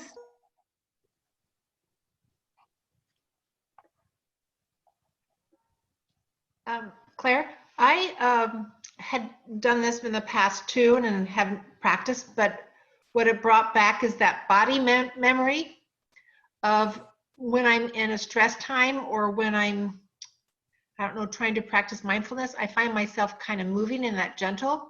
And so I didn't put that together till today that, you know, or I'm talking to someone who's in stress and I need to be centered. I find myself kind of that shift, that slow shift. And so I suspect that's bringing in the energy or getting to the core of the energy. That's right. It's calming you down a little bit. Even though I didn't practice, I have been doing it intuitively in situations. That's true. You know, I find myself when I'm standing in line waiting for something, I find myself shifting my weight like this, and it makes it easier to stand. Yes. See it? See, I always thought I was always in motion, but I guess I'm shifting and flowing energy. You are. You I are. just need to be more intentional and aware of it. Mm-hmm. A good time to do Tai Chi Chuan is in the morning or in the middle afternoon. Don't ever do it after a meal because your body is already taking care of something. Okay. And what's this? You're done. You're done. I'm done? End it. Oh, I need to end it. I'm sorry. All right. Well, anyway, take a look at my practice tip sheet. Go on to the website. And if you decide to take a class, let us know. We'll send out a formal class sheet that you could sign up. And so I'm finished. Oh, okay. This is kind of new to everyone. We don't know how it works, but it seemed to be all right.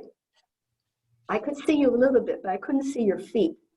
And the feet is the most important part of the Tai Chi Chuan movement. It keeps you grounded. Okay, goodbye, everybody. Thank you. I have a question. I have a question. One more question. So you said morning or afternoon. What if we did it at night? Would that help us sleep, or does that bring energy that we don't go to sleep well? You shouldn't do it at night because you'll be too energetic. That's right. And Okay. you won't sleep well. All right. That's what I wanted to know. What you want to do is bring the energy in early in the morning before you eat, or Okay. sometime in the afternoon, when you're tired, so you get more energy. All right. Thank you. Oh, Thank you. make sure you drink a lot of water, room temperature water after each session, because what you're doing is you're flushing out a lot of the toxins in your body. By bringing in the energy, it's taking care of the toxins out of your body, and you got to flush it out with water. No pop, no cold water, no hot water, natural water. Okay? Thank you. Thank you. Thank you, Claire. And now we're so happy to move into our art segment this morning with Beverly Wilson. And many of you know of her because she is the one who does our website and our brochure, and is also a photographer. And we are so happy that you were able to get your materials through the mail. The Postal Service does work. So hopefully Beverly will be able to help us make our Book of Wisdom. So Beverly currently teaches art in the Franklin school system. Okay, so Beverly, this is your opportunity to be teacher. All right, so welcome to the bookmaking part. You should have gotten a package like this in the mail, and we're going to turn this little package into a Words of Wisdom book. You can see that the sisters' words are on this side. It's an accordion book, and that is the plain side that if you decorated yours will be decorated. But when I did the sample, I didn't have my my own words of wisdom there too. I just had made it. So it's an accordion book. It's got a front and a back. A little louder. Thank you, Olga. So the first thing we're going to do today is that in this little packet, if you open this up, you'll have 2 pieces of cardboard. And you should have a front and back to your book. And you can pick which one you want for the front and which one you want for the back. They both have their own little designs on them. So we're going to start by taking a glue bottle. And I actually brought some wipes with me because we are going to get glue on our fingers a little bit. And if somebody at the table should need a thing to wipe your fingers with, help yourself. So on the piece of cardboard, we'll pick one of them up and just put some glue onto that piece. And to make sure it's all covered, and I'm going to go ahead and glue both of them so I only have to wash my finger one time. So just put a coating of glue on both pieces of the cardboard so that you get it all around. Just a nice smooth coating. Now, if you have a paper towel or tissue or something, you'll want to wipe your finger off or so that it's not sticky anymore with glue. Okay. Thumbs up that everybody's ready to go ahead, maybe? Okay, awesome.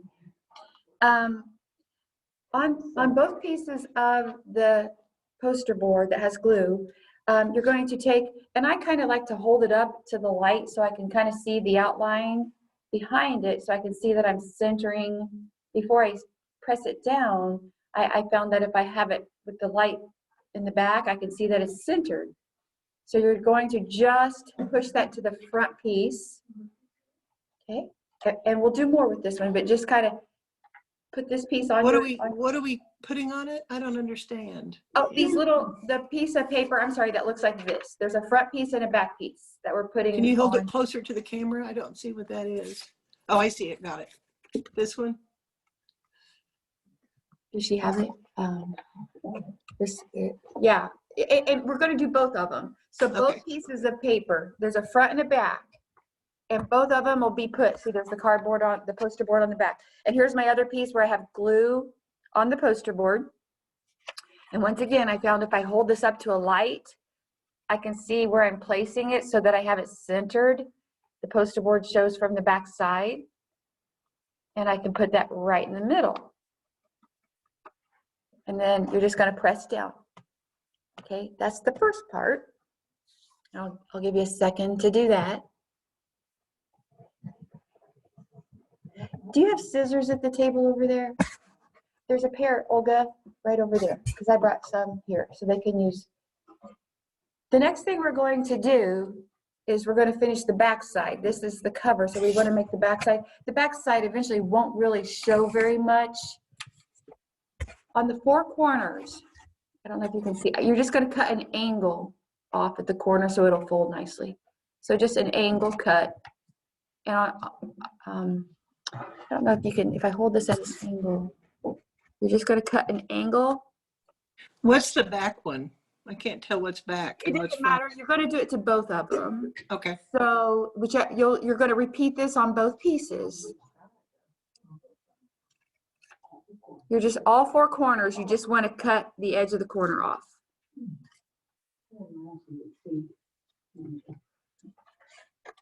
And so on the second one, I'm doing the same thing, the 4 corners. And this just helps you to fold it because we're going to fold the edges to the back. So I'll hold this up. Okay, what I did is I just cut the 4 corners off of both pieces. I'm done with my scissors now.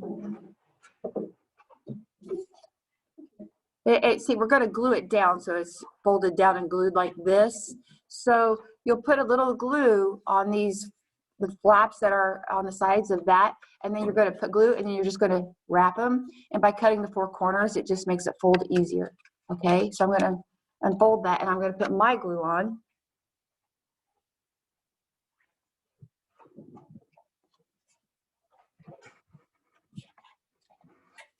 So on both pieces, once again, everything we're doing, we're just repeating. And then all you need to do, once you have the glue on the flaps, you're just folding them to the back of the poster board and pressing. And if you have creases in the front, you can kind of take your finger and smooth them out. So now you've wrapped the front and back cover.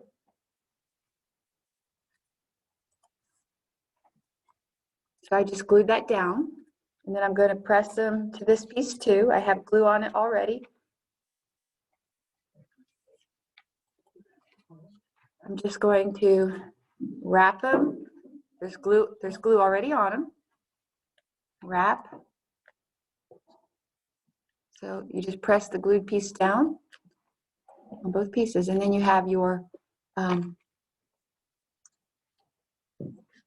so the pieces I have that are dry, it's just, they wind up, you have a front and back, and you've glued the flaps down.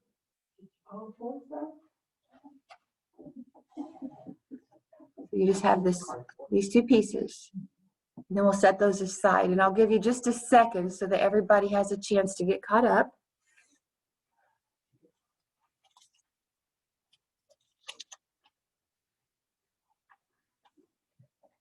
And they're just glued down to the back. You just wrapped them so that they glue down. And this will be kind of covered, so don't worry if they're uneven. That won't matter.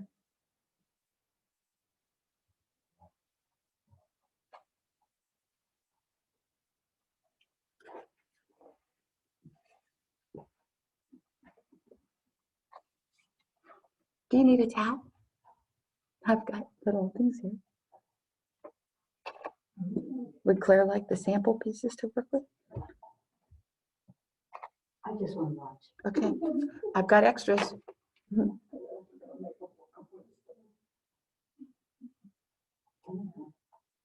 Olga, do you need some wet ones? Look, I've got all these that have moisture in them. Here, I don't really, let's see if they want some of those.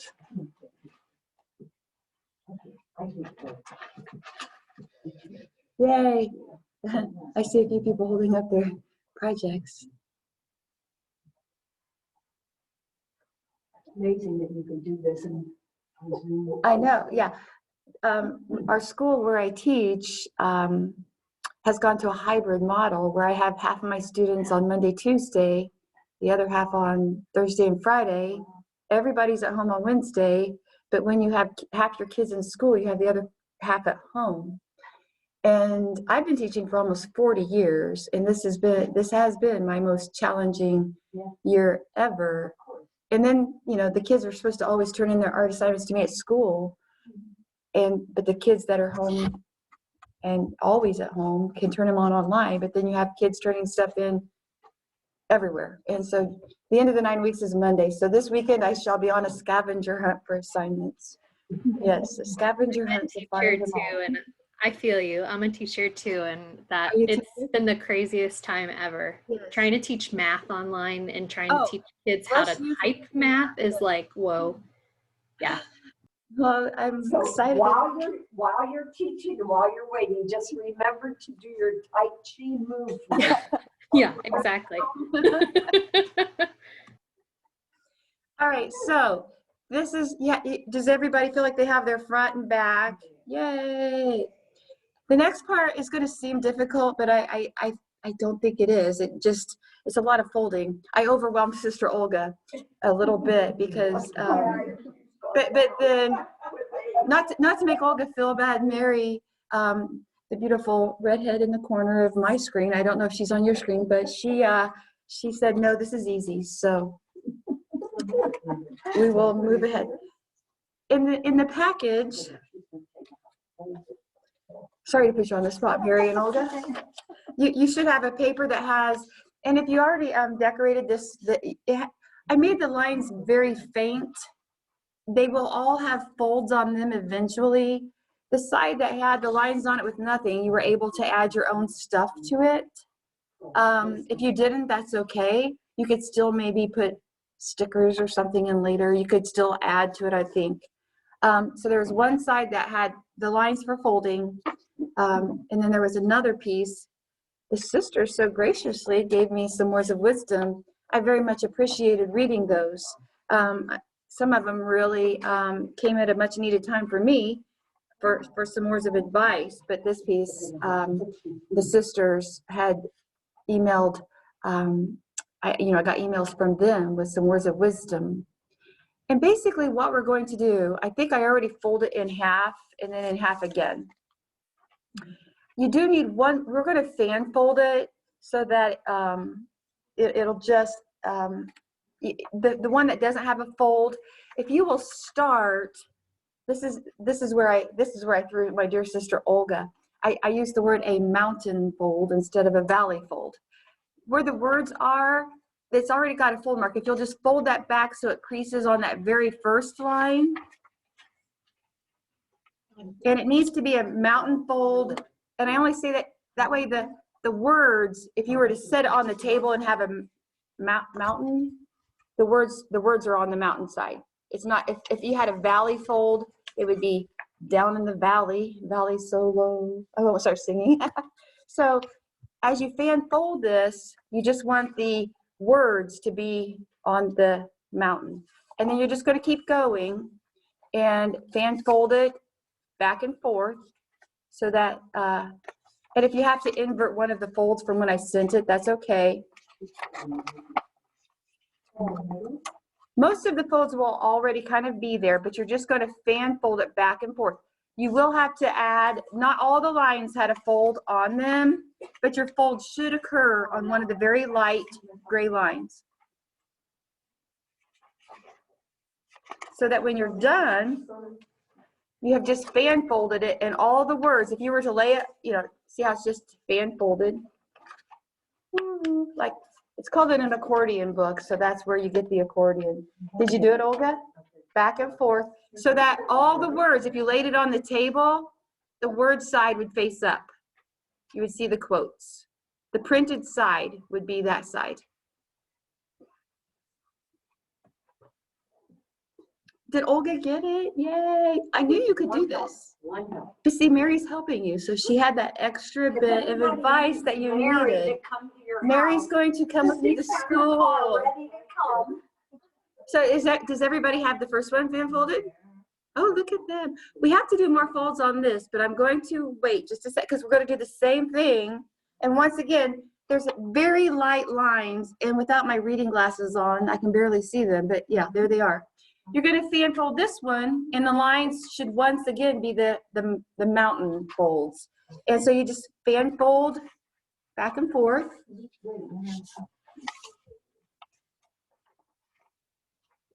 And you might have to invert the fold once again that it came with. I folded them so they would make it to the postal office in a nice size, but that doesn't mean I had them folded in the direction that you might want them folded on. Olga, are you doing that by yourself over there?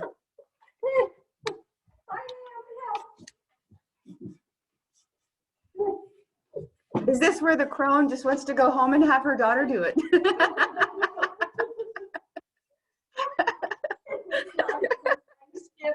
And it's not Thanksgiving. Oh, how fun. So once again, you should have this fan folded, and when you lay it on the table with the mountains, you would see those very faint lines. There, so we have our two, I think we should all have two pieces that are fan folded. And I can wait a little bit. I see some folders still folding. Olga, I am so excited for you. It'll be okay, I promise. I promise.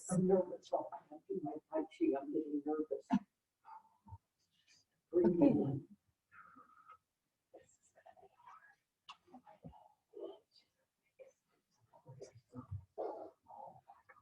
If anybody, I can show this twice. For those of you ready to move on, I have a separate piece of paper. This does not, I'm just going to show you a technique with this. This is just my demonstration piece. If you look on the plain one, or even on this one, there's X's, real light X's in the boxes. Every box that has that X, it's a box this shape, okay? I'm just using this for an example. And you're just gonna cross it so that you take this point to the opposite side and crease it. And then you're going to take the other one to the opposite side and crease it. So if I were to do this on the project, now, before you start doing that, I need to mention one thing. The printed one has 4 boxes. The other one only has 3. The reason why is because you have to have these rectangles to glue down into your book. So if you start with the printed, let's start with the printed one first. And you can kind of flatten it out a little bit if you need to. But this first, if you think of this as just one, the very first square has a line here and here. You're just going to take this corner to this corner and fold it on that line. And you want to make sure that you have the, if I put it on the table,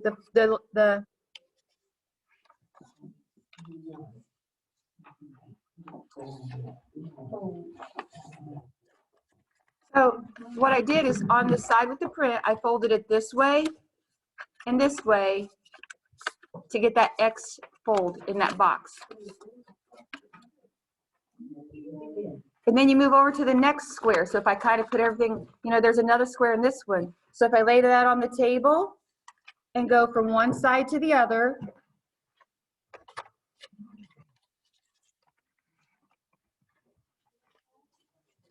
and then I've made one in that box. And then you move to the next square, and remember this point to this point, you're just folding it straight down to make that X shape.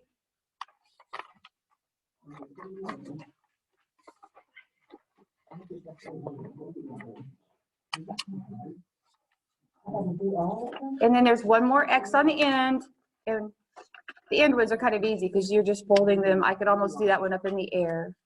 Just you're folding it at a diagonal this way, and then you're opening it up and bringing the other corner up. I'm still going to lay it on the table. So you've made diagonal folds in 4 boxes.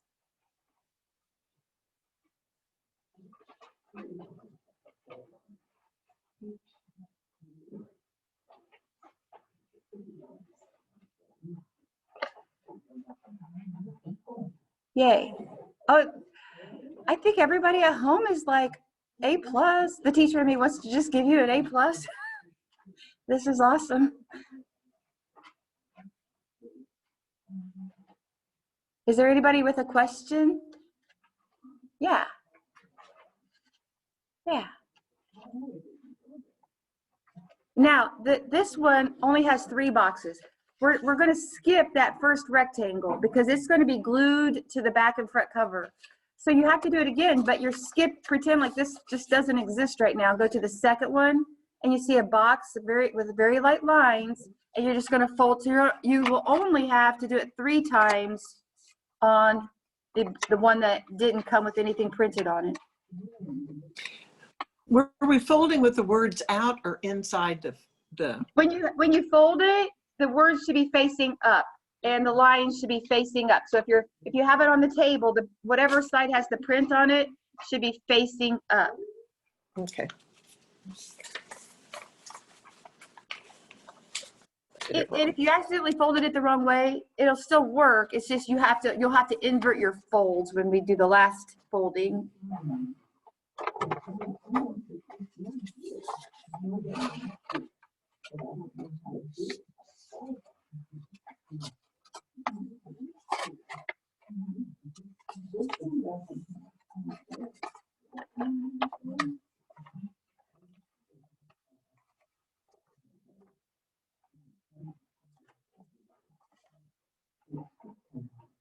All right, I'll let everybody get caught up.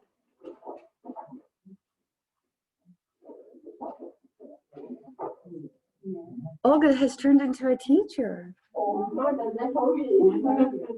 That is...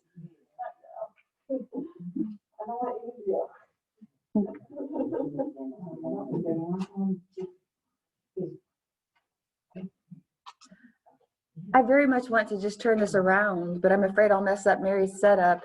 I just want them to see that Olga is now teaching. Can you show the world that Olga is an instructor here at the All right. This is for Olga. Sister Olga, smile and say hi. Hi, everybody, this is so difficult. For a crone my age. But I got something folded here. She So does. I'm hoping this really is going to work. I promise Maybe. you it will. Okay. Now, if we have all of our folds made and I hope, is everybody okay to move on? Yeah. So what you're going to do is basically, when you fold this, this is one that I already folded. You're going to wind up scrunching it into this triangle. I'll go through how to do it. So like it will, like it just kind of goes together like this. And here's how you do that. If you pick up, we'll start with the one with the words.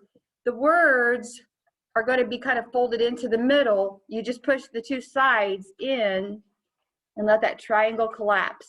And then you bring this triangle down, and then you scrunch the two pieces together and let it collapse. Hold this down, hold these two together, and you just keep going in from the sides.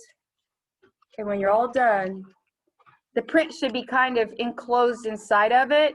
Okay, now after we did the first one, then what?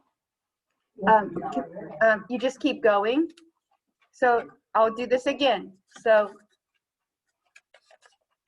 you just take this very first triangle, and these two side folds, they come in so that the triangles collapse on each other. And then you fold that one back to get it out of the way, and then pinch these two together and let the triangles collapse, and then fold it back, pinch it together, and then fold it back, pinch it together, and you have just a triangle. I can do that again if anybody needs me to. No? Oh no, I think they're doing it. Is everybody at home okay? No? Do it again? Okay, here. So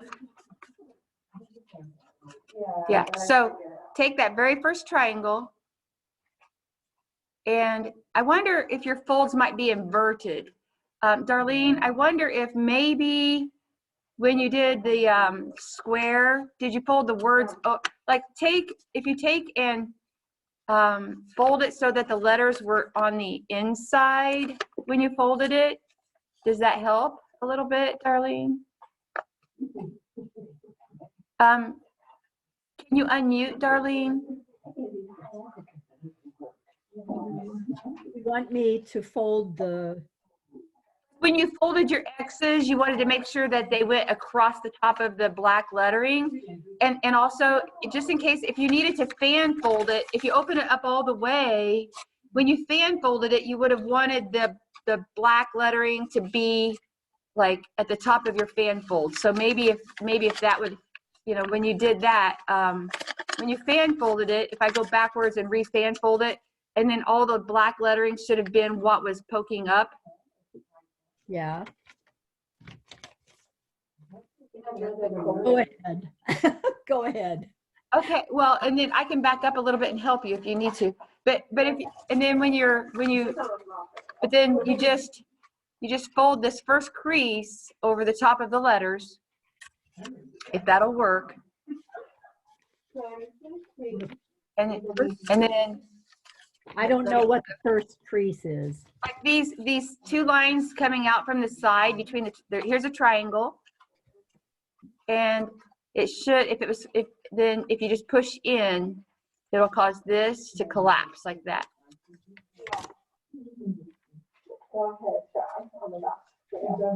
So the very first two lines from if you push in from the side,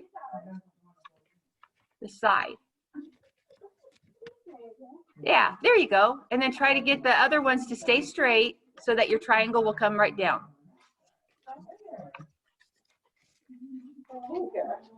You might have to inverse your fold, like it might be going the wrong way, but there, you're almost there. You're so close.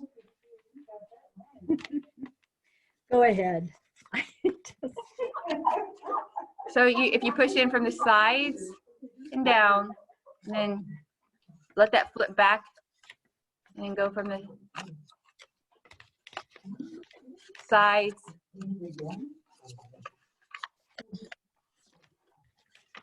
And then you just let that kind of keep collapsing. So that all the words, did everybody get that okay? Oh yeah, holy cow, you actually got it ready to be glued, Olga. Oh my God, that's perfect. And then you'll do the same thing, but on this one, you have a rectangle flap that you just kind of ignore, but you still push in from the second square. You just push your two sides in, squish it, and then kind of push this back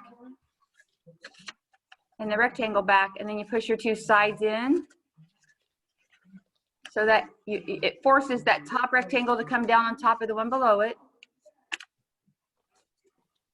And then you kind of bring that rectangle down, force the two sides in.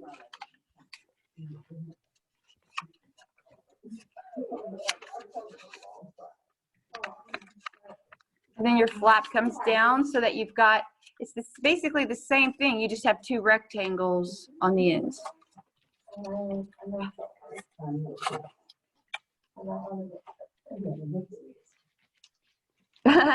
She's making a crown.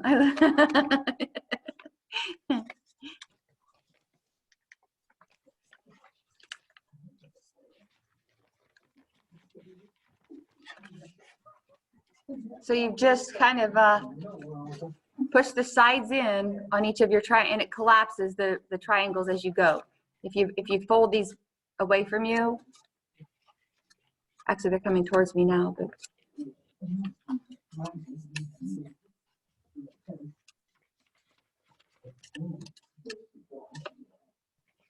can you push the thing down to the table? I'm going to lay this, this is the one that has the rectangle sides, and I can back up and help people individually here because we're almost done. If you lay this down on the table, and then you're just going to have to do a little gluing here, but if you put the other piece with the words, basically it goes right on top, but the points, the first round of words go on this rectangle, and then the points go into the ones in between it. And what you're going to do is... So one set of words up and one set of words down? Right. So this side had the lines on it, and the words, and then the side with the lines on it, yes. And what you're going to do is just on this triangle, put some glue, and glue that one into the rectangle so that the corners match up with the outside edge. Press that down.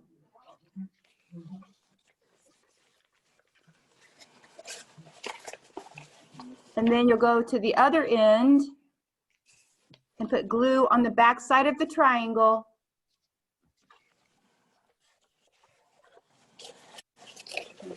And then glue that one into the rectangle.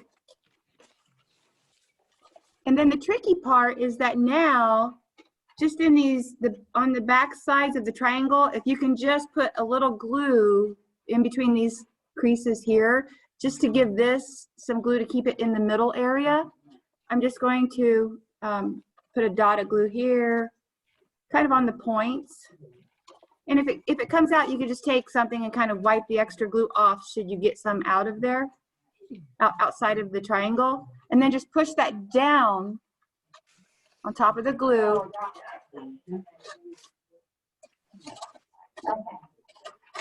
Kind of pinch it a little to make sure it's kind of glued there in the center too.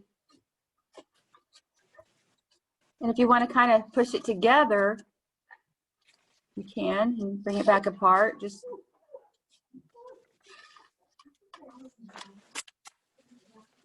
and then you just take and you decide, you want to make sure you have it the right side up, but I'm going to take my front of my book.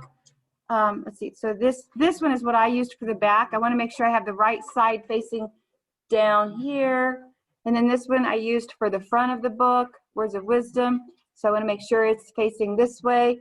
and you're just going to put glue on the front and back cover of the book, and glue that rectangle piece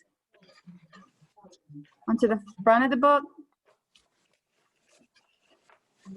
and then on the back of the book. And then you just get to kind of scrunch it and make sure it dries okay without sticking. And you have a piece of ribbon.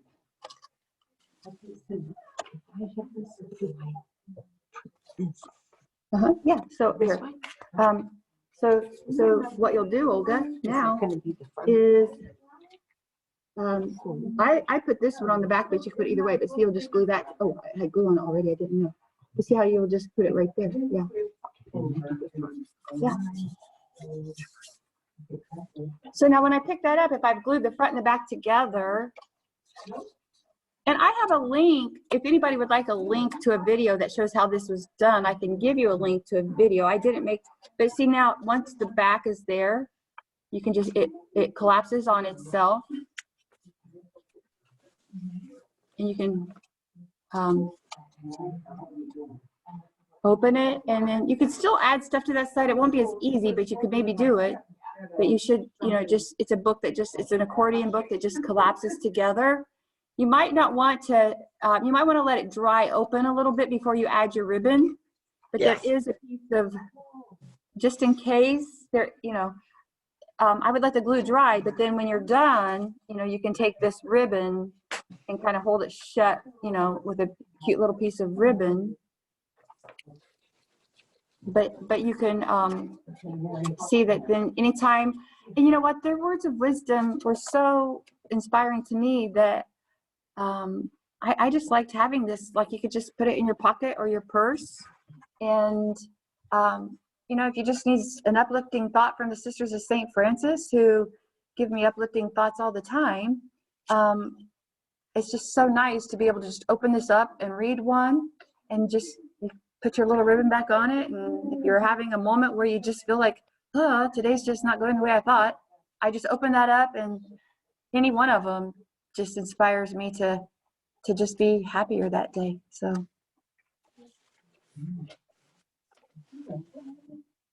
Oh, I see Kay, your book looks so, look at, I see Kay's, I'm looking around for some other. Olga, wait, Olga, okay, turn the screen to Olga, she made it. She helped me do this greatly. Yes, she did. Wait, you have to be here, Olga. Okay, so here's what, I have blue ribbon. I'm so proud of you, Olga. With a lot of help from my friend. Now, if somebody has a question that I need to back up and help, I am so more than happy to help. Even the words there don't show, but now they do. Yeah. How's that, Olga? That's much better. Here, Olga wants me to make sure you see the words. There we go. Darlene, did you get it to start to fold at all? Oh, wait, yeah, I think you're still, oh yeah, that's good, Darlene. Yeah. So did you get both of them to look like that? She's muted, maybe. Darlene, can you unmute yours? Yeah, unmute yours. All right. Okay. Now, what didn't work there? I just didn't quite get it. So yeah, so one, but I can't get it on this and one. if you just push the sides, if you can just push the sides in each time. Push the sides in, so make the folds pop up. Mm-hmm. Like the side folds, if they pop up in between the two triangles. Is that helpful at all? I feel like maybe that your folds might be folded the opposite direction. Wait, I think you have it there. Okay, on that one with the flap. Okay, so if that one folds back, and then like if you can take the sides and push them in. But yeah, I think she's got it. The worst part is if they don't fold on the actual gray fold lines, if they go opposite, that might be the problem that somebody could have. Well, Linda, how are you doing? How are you doing, Linda? I think it's going. Do you have your materials, Linda? No, I registered too late to get the materials. So I would really like to have the link to watch how to do it. We will definitely get those to you. Yeah. Did Megan get hers done? Yeah. Where's Megan? Oh yeah, Megan, she's. oh, Megan, you got your ribbon on. Yay, yay. Kay got hers done. I saw Kay's. And oh, and yeah. Oh, Kay and Kay. We have two K's, Kay and Kay. Yeah. And how are you doing? How are you doing, Kay Henderson? Herndon? Harrington. No, Herndon, I think. Did I say it right? Is it I'm Herndon? doing fine. Herndon's right. I'm doing fine. Thank you. I don't have my reading glasses on, so I'm just guessing at the names on the screen. No, you're right. It's good.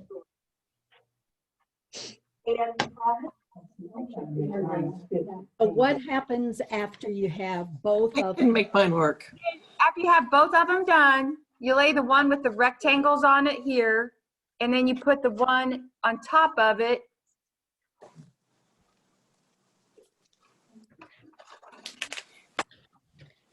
And you just glue it down like that. If anybody would like for us to send them one that's already done, we could do that, if that would be helpful. If you just email Mary, we will send you a book that's finished, if you would like to have a finished one, if it was giving you a few fits. And then once you glue that to the top and the bottom, yeah, you got it. See then, and then you just put a little glue behind the first triangle here and the first triangle and glue it to that rectangle piece. And then put a couple dots of glue in the middle to hold that together. Good job, Brianne. Yay, Brianne. Looks wonderful, guys. Yay! Anne, did you have a question, Anne? Are you? I can't make my folds work. They don't. Let me see. Let's see. Can I start with the one with the words on it? Yeah. So hold up the one with just the lettering on it and just hold that rectangle like this and see if, are you able to push the white pieces forward? Yeah. There you go. Yeah. And then, yeah. And then bring the next one so that you keep pushing the white pieces forward and make your rectangle, your triangles collapse. You got it. You got it. Yeah, this works, but it doesn't lay down with the other one. I can't make the two pieces. Okay, so now let's go ahead. Now we've done this one, and you have all the words kind of on the inside of it, right? Right. And then on the second one, if you hold up the flap on the one that was plain, oh, you put stuff on your yay. So you hold up the flap, and then you skip to the next one and bring those in on the side with push those in.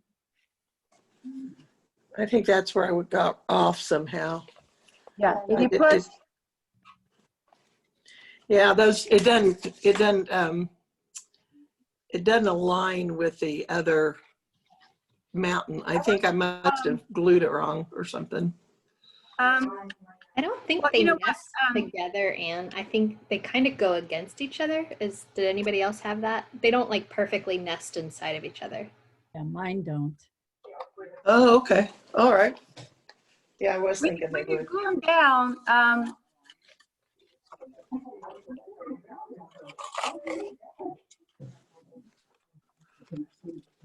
yeah. Okay. Thank you. It was fun anyway.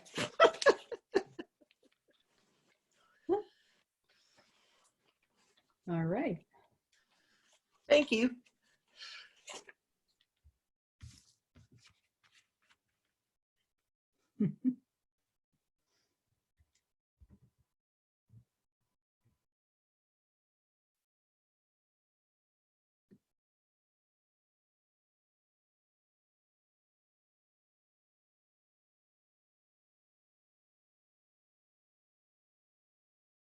them one that's completed and one that they do. Okay, are we on? So everyone, we're coming to our end of our time, but Beverly's going to send a video link that will show this again, and we'll send out a finished book to each of you. That one's fun. And then that way you'll have 2 books and you can give one to a friend. So this was beyond my artistic ability. So hopefully, Beverly, it was the mountains and valleys that got me. It was the mountains and valleys, those folds. So I think let's just embrace all the moments of this morning, all our energies from the goddesses, especially Hestia, who loves the hearth, and all the slow movements of Tai Chi that can calm us when we're stressed, and then to have these wonderful quotes from the sisters who actually wrote these for you. So they were asked to write some quotes on their thoughts on wisdom. So each of them, you'd have made a few of these quotes. So what we'll do is we'll send you a complete, this is Beverly's, not mine. So we will send a completed one, and then I think that way you'll be able to see what the folds are. And then those of you who already have yours completed, then the second one you'll be able to give to maybe one of those wisdom figures in your life. So I'm going to just say a short closing prayer. You can keep working. And this is a prayer to Sophia, our God, the feminine image of God as wisdom. And so we pray. Sophia, to you I come. You are the wisdom of God. You are the whirl of the Spirit. You are the intimate connection. You are the star in my heart. Sophia, open my being to the radiance of your presence, to the guidance of your companionship, to the compassion of your indwelling, to the lighting of your blessed vision. Sophia, trusted friend, beloved companion. Sophia, mercy maker, truth bearer, love dweller. Sophia, all goodness resides within you.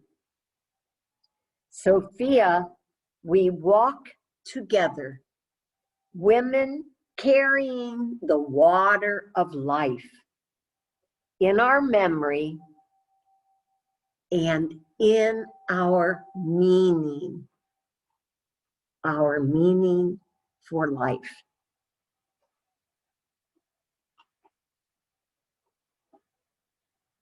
Amen. So Amen.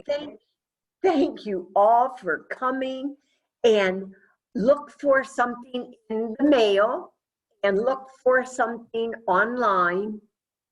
And just know it has been a wonderful, wonderful opportunity to connect.